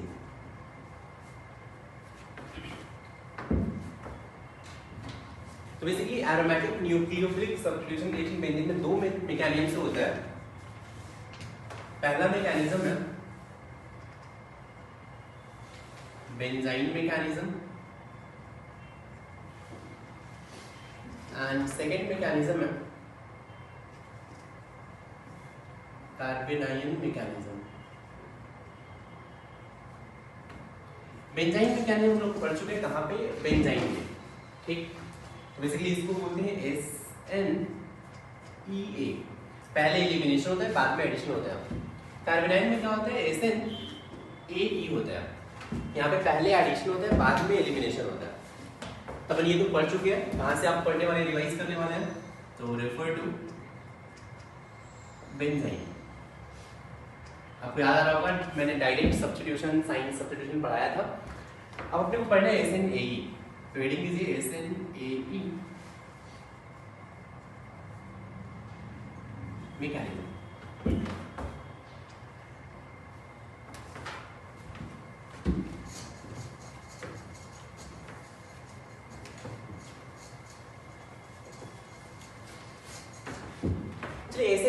Mechanism से आपको पहले तो नेम समझ में आ रहा होगा। न्यूक्लियोफिलिक सब्स्टिट्यूशन है, पहले एडिशन होगा देन एलिमिनेशन होगा, क्लियर है? चलिए मैं एक सिंपल से एग्जांपल ले लेता हूँ। बेंजीन है, बेंजीन पे आपको पता है न्यूक्लियोफाइल सब्स्टिट्यूट करना है। जैसे मान लीजिए मैंने इस पे क्लोरीन को 11 ग्रुप ले लिया, इसको सब्स्टिट्यूट करना है और मान लीजिए मैंने NaOH ले लिया, ठीक। NaOH से OH माइनस आएगा।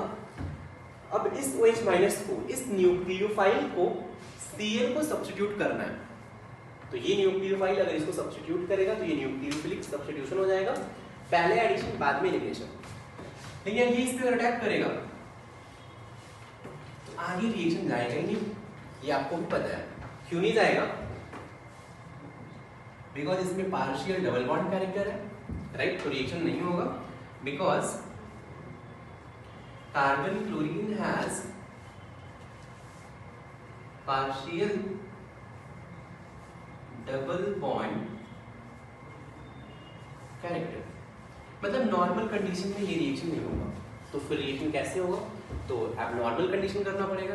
एबनॉर्मल कंडीशन मींस अगर आप एक्सट्रीमली हाई टेम्परेचर और एक्सट्रीमली हाई प्रेशर, मतलब ऐसे बोल देंगे 300 डिग्री सेल्सियस और 300 atm प्रेशर कर दें, फिर जाके ये रिएक्शन होता है।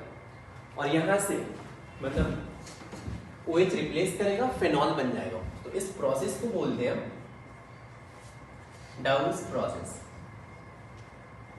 क्लोरोबेंजीन से फेनॉल बनाते हैं, यहाँ पे क्लोरोबेंजीन है, NaOH है, बहुत ही हाई टेम्परेचर, मतलब अप्रोक्सीमेटली 300 डिग्री सेल्सियस, बहुत ही हाई प्रेशर 300 atm, तब जाके ये बनेगा फेनॉल। चलिए रिएक्शन नोट करिए। अब देखिए इसका मैकेनिज्म कैसा होगा।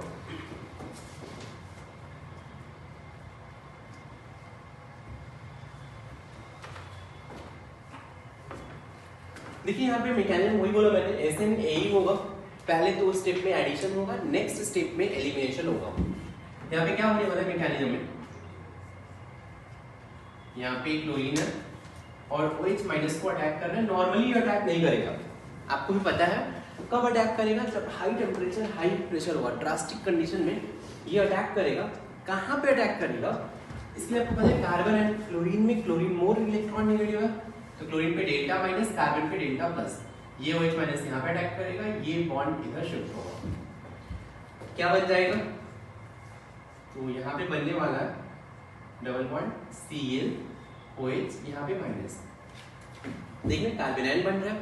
चलिए मैं एक काम करता हूँ, रेजोनेटिंग स्ट्रक्चर ड्रॉ कर लेता हूँ, तो ये बॉन्ड इधर, ये बॉन्ड इधर, double bond minus double bond OH Cl, फिर से ये बॉन्ड इधर, ये बॉन्ड इधर गया, double bond minus ClOH, next time में ये बॉन्ड इधर जाएगा, ये Cl माइनस बाहर निकल जाएगा, ये क्या बन जाएगा OH।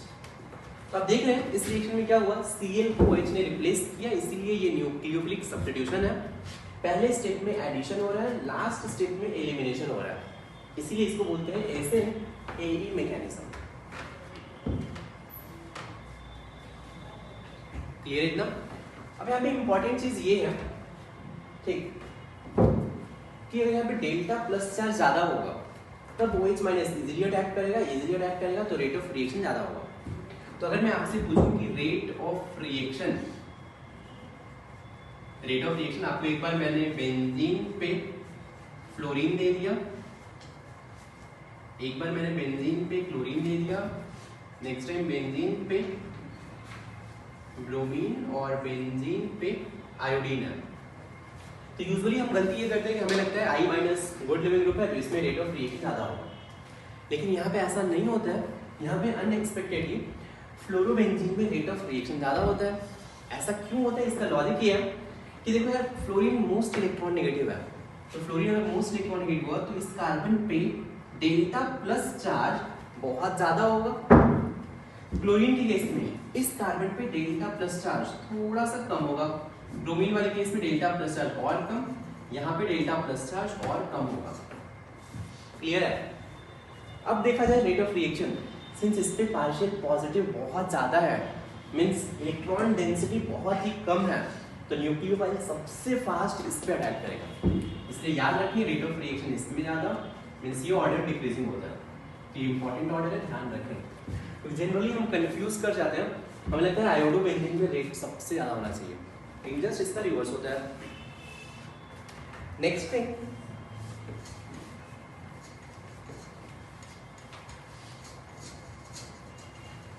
अगर मैं आपको कुछ एग्जांपल, आपको जैसे रिएक्शन करना है, कुछ नहीं, Cl को जस्ट OH से रिप्लेस करना है,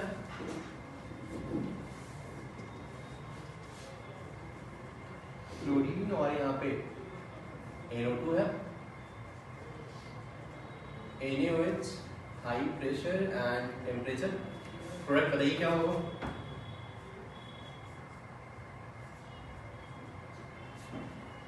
NO2, NaOH, high pressure and temperature,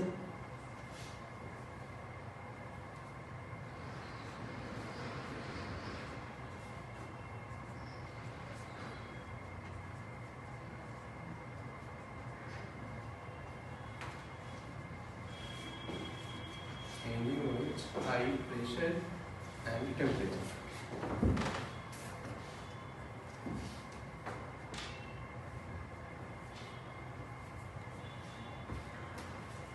सोचिए रिएक्शन क्या होगा।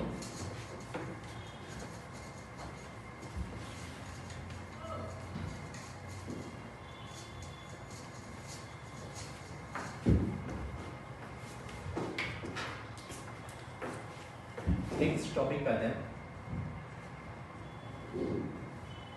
Preparation of benzene diazonium chloride. यहाँ पे अगर आप देखेंगे तो जस्ट OH माइनस इस Cl को रिप्लेस करेगा, राइट, तो ये बनेगा OH, NO2, यहाँ पे OH, NO2, यहाँ पे OH, NO2 एंड NO2 बनेगा। अगर देखा जाए तो इसमें आप रिएक्शन तो बहुत इजीली कर सकते हैं, लेकिन अगर देखा जाए इस रिएक्शन के रेट को R1 बोलूँ, इसको अगर मैं R2 से रिप्रेजेंट करूँ और इसको R3 से, सबसे ज़्यादा रेट किसमें होगा? आप सोच सकते हैं इसमें 3 माइनस M ग्रुप लगा है, राइट? तो यहाँ पे अगर 3 माइनस M ग्रुप है, राइट, तो यहाँ पे इलेक्ट्रॉन डेंसिटी सबसे कम करेगा। यहाँ पे 2 माइनस M ग्रुप है क्लोरीन के रिस्पेक्ट में, यहाँ पे जस्ट 1 माइनस M ग्रुप है। सिंपल सी बात है यार, अगर यहाँ पे कार्बेनाइन मैकेनिज्म में जितना ज़्यादा माइनस M ग्रुप अटैच करोगे, रेट ऑफ रिएक्शन इंक्रीज होगा। इसीलिए यहाँ पे रेट R3, फिर R2, फिर R1। याद रखें ऑर्थो पैरा पे अगर आपने माइनस M ग्रुप इंक्रीज किया तो फिर रेट इंक्रीज होगा। तो आप minus M at ortho and para increases rate, ये लाइन ध्यान रखेंगे आप SNAE के लिए।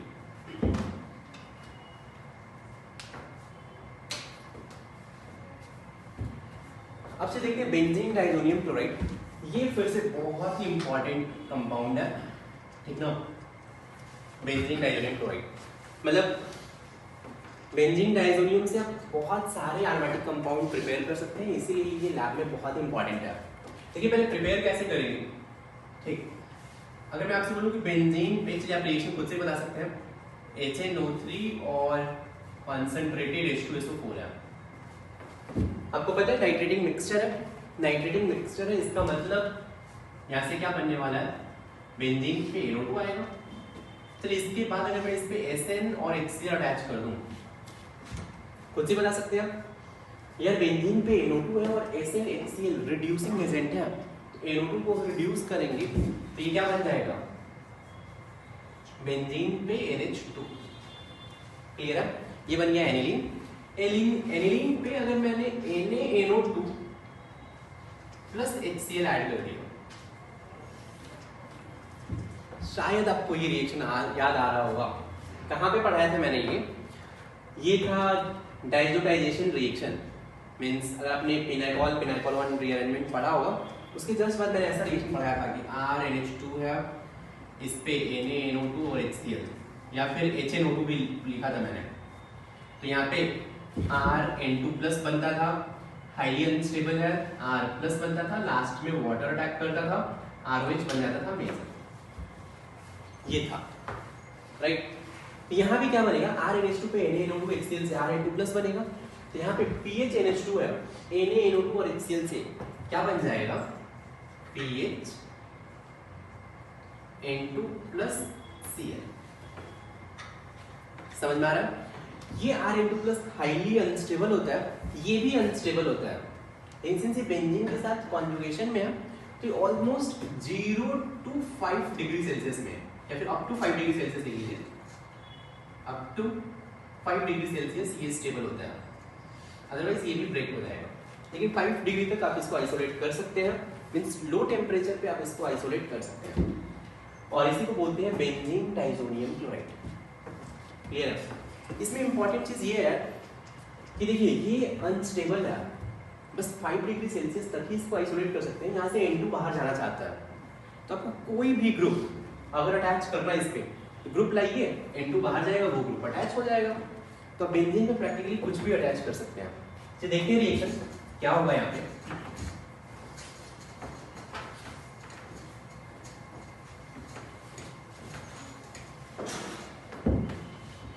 अगर मैं डाइजोनियम ले लूँ, चलिए यहाँ पे ले लेता हूँ, बेंजीन पे N2 प्लस Cl माइनस है, बेंजीन डाइजोनियम है, और इसमें मैं बहुत सारे रिएजेंट लेता हूँ।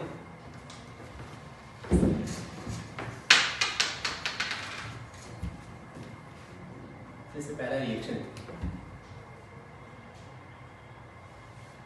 Cu2CH2 और concentrated HCl, copper powder and concentrated HCl,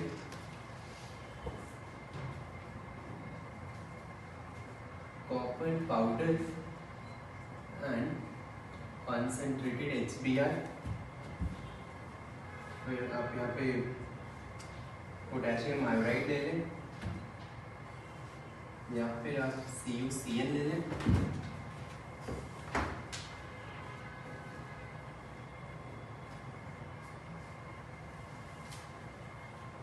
HF plus BF3 means यहाँ से आता है HBF4,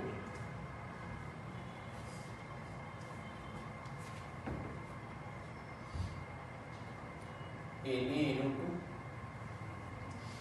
dimethyl formamide, TMF solvent है। तो इस पे आप H2O के साथ हीट कर लीजिए, या फिर एसिडिक मीडियम में H+H2O हीट कर लीजिए, या फिर डाइल्यूट H2SO4 हीट कर लीजिए।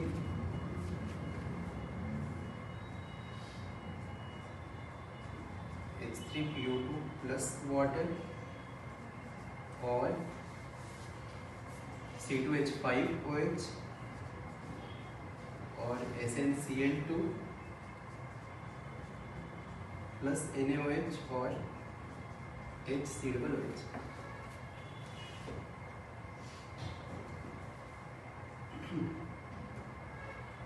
Bell-Schemann reaction।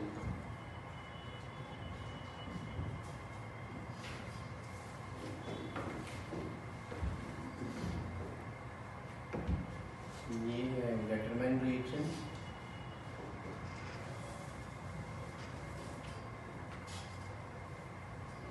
इसको बोलते हैं सैंडमेयर रिएक्शन।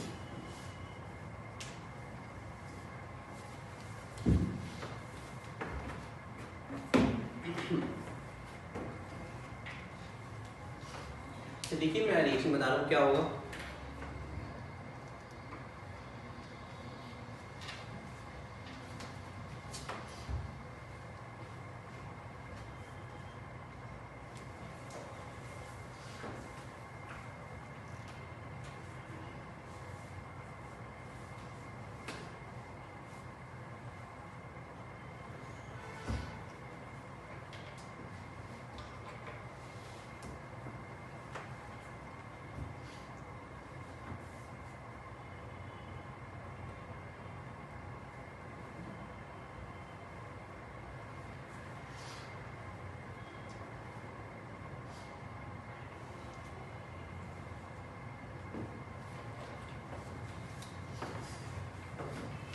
तो यहाँ पे क्या होगा, N2 प्लस Cl माइनस है, आपको पता है N2 बाहर जाने वाला है, Cu2 Cl2 से बस Cl माइनस आएगा।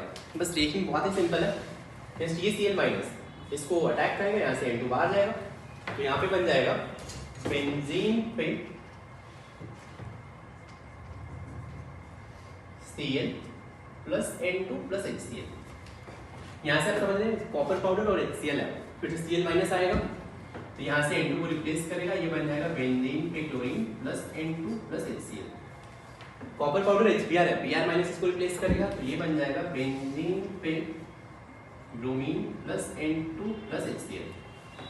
Ki है potassium iodide, I minus replace करेगा, तो ये बन जाएगा बेंजीन पे iodine plus N2 plus Ki। CuCl है, Cn माइनस रिप्लेस करेगा, क्या बन जाएगा बेंजीन पे Cn। सिंपल है। यहाँ पे देखिए HBF4 मतलब ये H प्लस BF4 माइनस, वैसे आपको समझ में आ गया होगा, यहाँ पे F माइनस रिप्लेस करेगा। अगर मैं स्टेप वाइज देखूं तो ये बेंजीन पे N2 प्लस BF4 माइनस बनेगा, ये BF4 माइनस आएगा, और फिर ये बन जाएगा, यहाँ पे लिखता हूँ बेंजीन पे fluorine plus N2 plus BF3। आपको एक लाइन में प्रोडक्ट लिखना है, फ्लोरीन, बेंजीन पे फ्लोरीन, F माइनस मिलेगा, यहाँ से इसको रिप्लेस करेगा। NaNO2 आपको समझ में आ रहा होगा, जस्ट NO2 अटैच कर दो, बेंजीन पे NO2। H2O है या डाइल्यूट H2SO4 है, हाइड्रोलिसिस तो OH आएगा, इन सब यहाँ से फिनॉल भी बना सकते हो यार। ये देखिए H3PO2 और वाटर, H3PO2 के बारे में बता दूं, इसका स्ट्रक्चर है P double bond O single bond OH HH। pH bond weak होता है तो यहाँ पे हाइड्रोजन सप्लाई करता है, तो अगर ये हाइड्रोजन सप्लाई करेगा तो एडिशन ऑफ हाइड्रोजन रिडक्शन होता है। मींस ये सारे ही जितने भी लिखे हैं H3PO2 प्लस वाटर या फिर इथेनॉल या फिर SnCl2 प्लस NaOH HCl, ये सारे ही रिड्यूसिंग एजेंट हैं।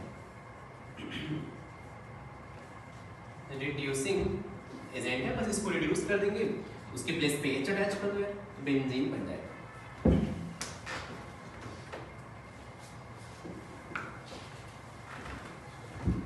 चलिए एक चीज में और, ये तो चैप्टर हो गया, बस एक चीज आपको बता दूं कि अगर मैं साइक्लोहेक्सेन ले लूं, एक चीज का ध्यान रखना, नोट में चाहो तो लिख लो।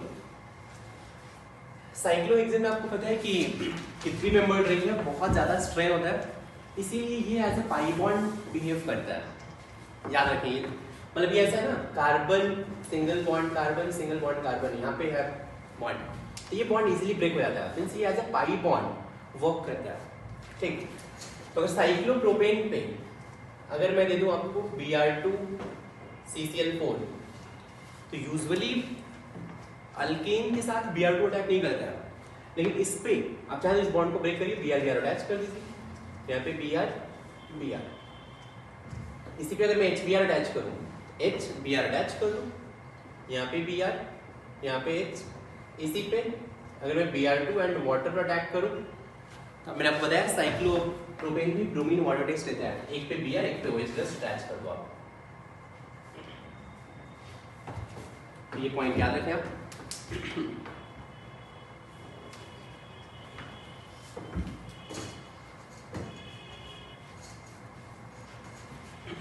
हो गया। एक चीज और, ये बेसिकली हाइड्रोकार्बन की पार्ट है। पॉइंट नंबर 2, आपको पता है कि आपने शायद पेट्रोल पंप पे सुना होगा लेड उसमें पहले ऐड कर देते थे, पेट्रोल में लेड ऐड करते थे, सुना है आपने? या फिर कुछ ऐसे बोलते हैं, अब जो ऐड आता है शीशा, ऐसे लिखते हैं शीशा, जो भी लेड को शीशा बोलते हैं ना, तो शीशा रहित पेट्रोल में भी आपने ऐसे सुना होगा। कुछ पेट्रोल पंप पे ये पहले ऐड करते थे, मतलब इस पेट्रोल में लेड एडेड नहीं है।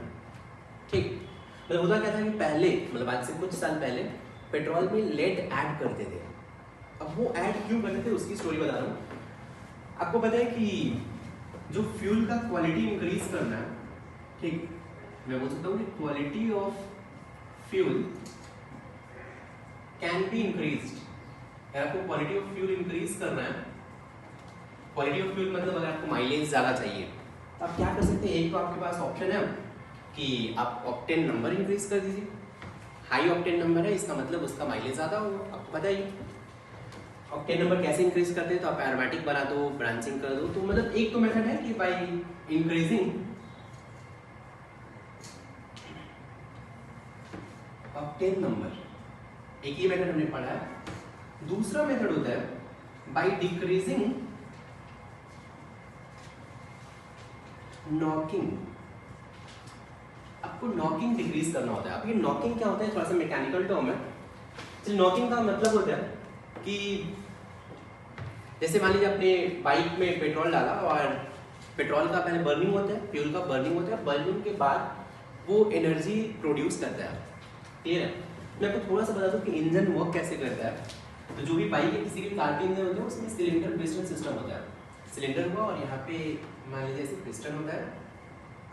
ऑलराइट, होता क्या है कि इस सिलेंडर में ये पिस्टन नीचे जाएगा, फिर ऊपर आएगा, नीचे जाएगा, ऊपर आएगा। नीचे ऊपर कैसे जाएगा वो देखेंगे अपन मैकेनिज्म। इस ये पिस्टन ऐसे मूव करते रहेगा। इसके मोशन को हम यहाँ पे कन्वर्ट करते हैं ऐसे ही रोटेटरी मोशन में। अब मैं उस पार्ट पे नहीं जा रहा हूँ कि रोटेटरी मोशन में कन्वर्ट कैसे करते हैं, ठीक है, वो अगर आपने मैकेनिकल इंजीनियरिंग किया तो आप समझोगे। मतलब इसके मोशन को हम लोग कन्वर्ट करते हैं रोटेटरी मोशन में। अगर ये रोटेट होना स्टार्ट हो गया इसके ऊपर नीचे जाने से, आप यहाँ पे ऐसे व्हील लगा दो, अगर ये ऐसे रोटेट हो रहा है तो ये व्हील फिर आगे जाता है। ये बहुत ही सिंपल सा मैंने आपको मैकेनिज्म बताया। मैं इस पे फोकस नहीं कर रहा हूँ कि ये ऊपर नीचे जाएगा तो ये रोटेट कैसे होगा, ठीक ना, उसमें मैकेनिकल डिजाइन होते हैं। अब ये ऊपर और नीचे कैसे स्टार्ट कैसे हो इंजन, इसके लिए क्या करते हैं, यहाँ पे एक होल होता है, यहाँ से अपन फ्यूल सप्लाई करते हैं। फ्यूल जैसे मान लो, चलो जनरल में ले लेता हूँ, पेट्रोल ले लेता हूँ। पेट्रोल मतलब वो अल्केन होता है। और क्या करते हैं, एक साइड से एयर सप्लाई करते हैं। एयर मीन्स ऑक्सीजन जाएगा, राइट। पेट्रोल गया, ऑक्सीजन गया, जाने के बाद अब फिर क्या करते हैं, कंप्रेस करते हैं इसको, मतलब बैटरी लगाइएगा, थोड़ा सा कंप्रेस करेगा, थोड़ा सा कंप्रेस करने के बाद क्या होगा, अब जैसे ही ये नीचे आएगा, अब ये पेट्रोल एयर का मिक्सचर हाई प्रेशर पे आ गया। हाई प्रेशर पे क्या करते हैं, आपने सुना होगा इग्निशन या स्पार्क प्लग, आपने सुना होगा बाइक में। स्पार्क प्लग का काम क्या होता है, जैसे ही ये पिस्टन नीचे आया, एक बार आपको पिस्टन को नीचे लाना पड़ेगा एक बार खुद से, वो बैटरी का काम है, जैसे नीचे आया और स्पार्क प्लग क्या करेगा कि यहाँ पे हाई प्रेशर पे हाइड्रोकार्बन है और ऑक्सीजन है, हाई प्रेशर पे स्पार्क प्लग स्पार्क क्रिएट करेगा, स्पार्क देगा, उस स्पार्क से क्या होगा, यहाँ पे कंबशन रिएक्शन स्टार्ट हो जाएगा। कंबशन रिएक्शन स्टार्ट हो जाएगा, कंबशन रिएक्शन एक्सोथर्मिक होता है और यहाँ से गैसेज रिलीज होंगे, CO2 और वाटर, राइट वेपर। अगर इम्प्योरिटी है तो और भी गैसेज रिलीज हो सकते हैं। अगर यहाँ पे गैसेज रिलीज होंगे तो फिर क्या होगा, यहाँ से कि एक्सपैंड होगा तो ऊपर जाएगा, राइट। फिर ऊपर गया, फिर से नीचे आएगा, फिर से यहाँ पे पेट्रोल लेयर का मिक्सचर नीचे आएगा, फिर से स्पार्क जनरेट होगा, फिर ऊपर जाएगा, फिर नीचे आएगा, मींस ये ऐसे मोशन चलते रहता है, ठीक। अब क्या होता है, मतलब आइडियली होना ये चाहिए कि मान लीजिए अगर आपके पास ये सिलेंडर पिस्टन है, पिस्टन नीचे आ रहा था, जैसे एकदम बॉटम पोजीशन पे आए तब स्पार्क होना चाहिए, फिर स्पार्क के कारण एक्सपेंशन होगा, मतलब गैसेस बन के एक्सपेंशन होगा, फिर ऊपर जाएगा। लेकिन कभी कभी क्या होता है कि पिस्टन नीचे आ रहा था, अभी इस पोजीशन पे आना चाहिए, बॉटम पॉइंट ये है, और इसी अभी लेट्स से यहाँ ऊपर ही है, तभी स्पार्क क्रिएट हो गया, मींस तभी कंबशन हो गया। अगर मान लीजिए यहाँ से कंबशन हो गया, ये पिस्टन नीचे आ रहा है अभी, और कंबशन भी हो गया, कंबशन से यहाँ से एक्सपेंशन होना स्टार्ट हो जाएगा गैसेस का, उधर से पिस्टन आ रहा है और नीचे से गैसेस भी एक्सपैंड हो रहा है, तो फिर यहाँ पे कॉलिजन होगा, कॉलिजन होने से जस्ट इंजन में ऐसे नॉकिंग साउंड प्रोड्यूस होता है। नॉकिंग कैसे प्रोड्यूस होता है ये आपको थोड़ा सा समझ में आया होगा कि अगर गैसेस का या फिर फ्यूल का प्री इग्निशन हो जाए, पहले ही इग्निशन हो जाए, तो अभी पिस्टन ऊपर से नीचे आ रहा था और यहाँ से इग्निशन भी हो जाएगा, तो गैसेज ऊपर जाएंगी और पिस्टन नीचे आ रहा था, तो यहाँ पे इनमें नॉकिंग होगा, नॉकिंग मतलब जस्ट खट खट आवाज आएगा। नॉकिंग से क्या होता है कि फ्यूल का एफिशिएंसी कम हो जाता है। आइडियली अगर एकदम नीचे आ जाए, फिर कंबशन हो, फिर ऊपर जाए, नीचे आ जाए, ऊपर जाए, तो ये बेस्ट सिचुएशन है, राइट। अगर नॉकिंग हो जाए फिर आपकी गाड़ी का माइलेज कम हो, तो नॉकिंग को डिक्रीज करने के लिए, मतलब उस टाइम पे साइंटिस्ट वालों ने क्या सोचा था कि PbC2H5O4 इसको बोलते हैं टेट्रा इथाइल लेड, ये ऐड कर देते, या फिर टेट्रा मिथाइल लेड, PbCH3O4, ये दो कंपाउंड ऐड करने लगे, ठीक।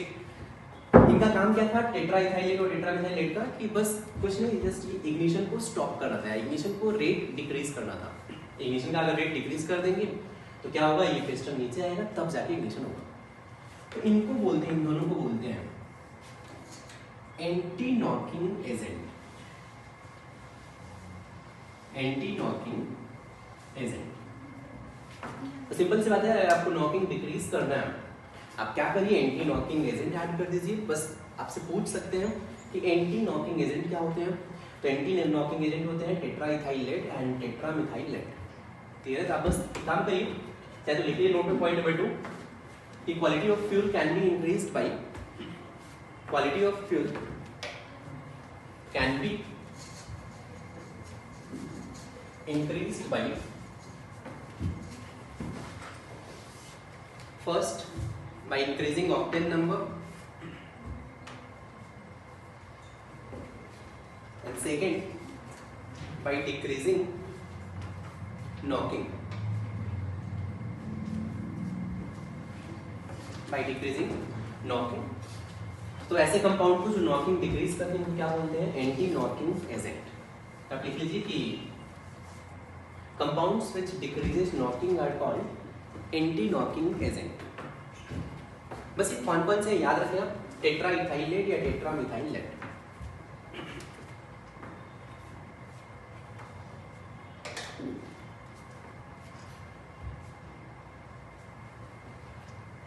हो गया, तो टेट्रा इथाइल लेड और टेट्रा मिथाइल लेड ऐड करेंगे तो इससे पेट्रोल का या फिर फ्यूल का एफिशिएंसी बढ़ जाएगा। तो फिर सारे पेट्रोल पंप वालों ने ये लेड टेट्राइथाइल लेड ऐड करना स्टार्ट कर दिया। लेकिन अब इससे प्रॉब्लम क्या हुआ कि देखो यहाँ पे टेम्परेचर बहुत ही हाई होता है। अब हाई टेम्परेचर पे जैसे मान लीजिए टेट्राइथाइल लेड है PbC2H5O4 है, हाई टेम्परेचर पे आपको पता है ये ब्रेक हो जाएगा, होमोलिसिस होता है, ये ब्रेक हो जाता था लेड प्लस C2H5 डॉट में। ठीक, अब ये जो लेड बना है हाई टेम्परेचर पे, लेड ऑक्सीजन तो यहाँ पे होता ही है, तो लेड प्लस ऑक्सीजन मिलके ये PbO2 बना लेता था। ये PbO2 सॉलिड होता है। अब ये जो लेड ऑक्साइड सॉलिड है तो ये यहाँ से पिस्टन से बाहर जाएगा ही नहीं, गैस तो चलो यहाँ से बाहर जाने के लिए मेथड होता है। सॉलिड है तो ये यहीं पे एक्यूमुलेट हो जाता है, वॉल पे एक्यूमुलेट हो जाएगा। तो with in the long period of time क्या होगा, कैसे वॉल पे PbO2 का लेयर बनते जाएगा। तो फिर क्या होगा, ये पिस्टन, ये जो सिलेंडर है इसका थिकनेस, इनर डायमीटर कम होते जाएगा। तो फिर क्या होगा, ये पिस्टन पे एक टाइम पे जाम हो जाएगा, फिर ये आपको इंजन रिप्लेस करना पड़ेगा। एक प्रॉब्लम तो ये आया कि इससे इंजन में प्रॉब्लम आया था। सेकेंड प्रॉब्लम, जो लेड है इससे कैंसर होता है या फिर ये एनवायरनमेंट के लिए बहुत ही हार्मफुल होता है। तो लेड बाहर भी नहीं जाना चाहिए, तो ये दोनों जगह पे प्रॉब्लम क्रिएट कर रहा था।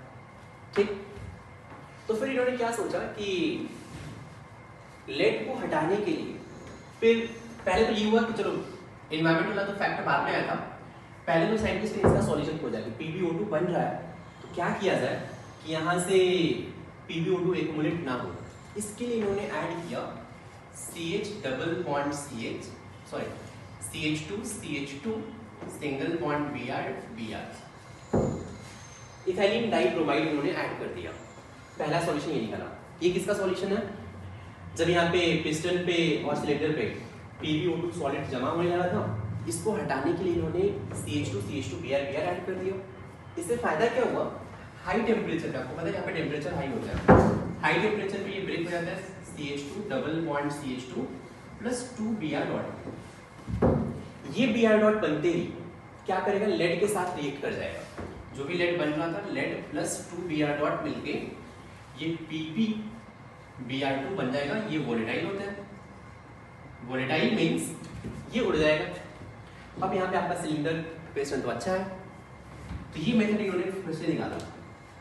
ठीक, आपको पहले ये समझ में आया होगा कि इन्होंने लेड क्यों ऐड किया, तो PbC2H5O4 ऐड किया कि इंजन का एफिशिएंसी, फ्यूल का एफिशिएंसी बढ़ जाए। एक प्रॉब्लम क्या हुआ कि यहाँ पे पिस्टन जाम हो जाता था, इसके लिए इन्होंने एक सॉल्यूशन निकाला, इथाइलिन डाइब्रोमाइड ऐड कर दिया। इससे क्या हो रहा था, जो Pb था वो PbBr2 के फॉर्म में बाहर निकल गया, सॉल्यूशन मिल गया। लेकिन फिर बाद में देखा गया कि ये जो PbBr2 है ये एनवायरनमेंट के लिए हार्मफुल होता है। ठीक, तो अब ये बाहर भी नहीं जाना चाहिए, इसीलिए फिर साइंटिस्ट लोगों ने लेड या फिर TeL ऐड करना ही बंद कर दिया। राइट, तो आपसे क्या पूछ सकते हैं एग्जाम में, तो ये याद रखिए एंटी नॉकिंग एजेंट क्या होते हैं, TeL और TML। सेकेंड थिंग, ये इथाइलिन डाइब्रोमाइड ऐड करते हैं यहाँ से PbO2 के एक्युमुलेशन को रोकने के लिए। क्लियर है, तो चलिए फिर ये चैप्टर अपना एरोमेटिक हाइड्रोकार्बन कंप्लीट हो गया। नेक्स्ट क्लास में अपन अल्काइल हैलाइड स्टार्ट करेंगे। चलिए आज के इतना ही, थैंक यू।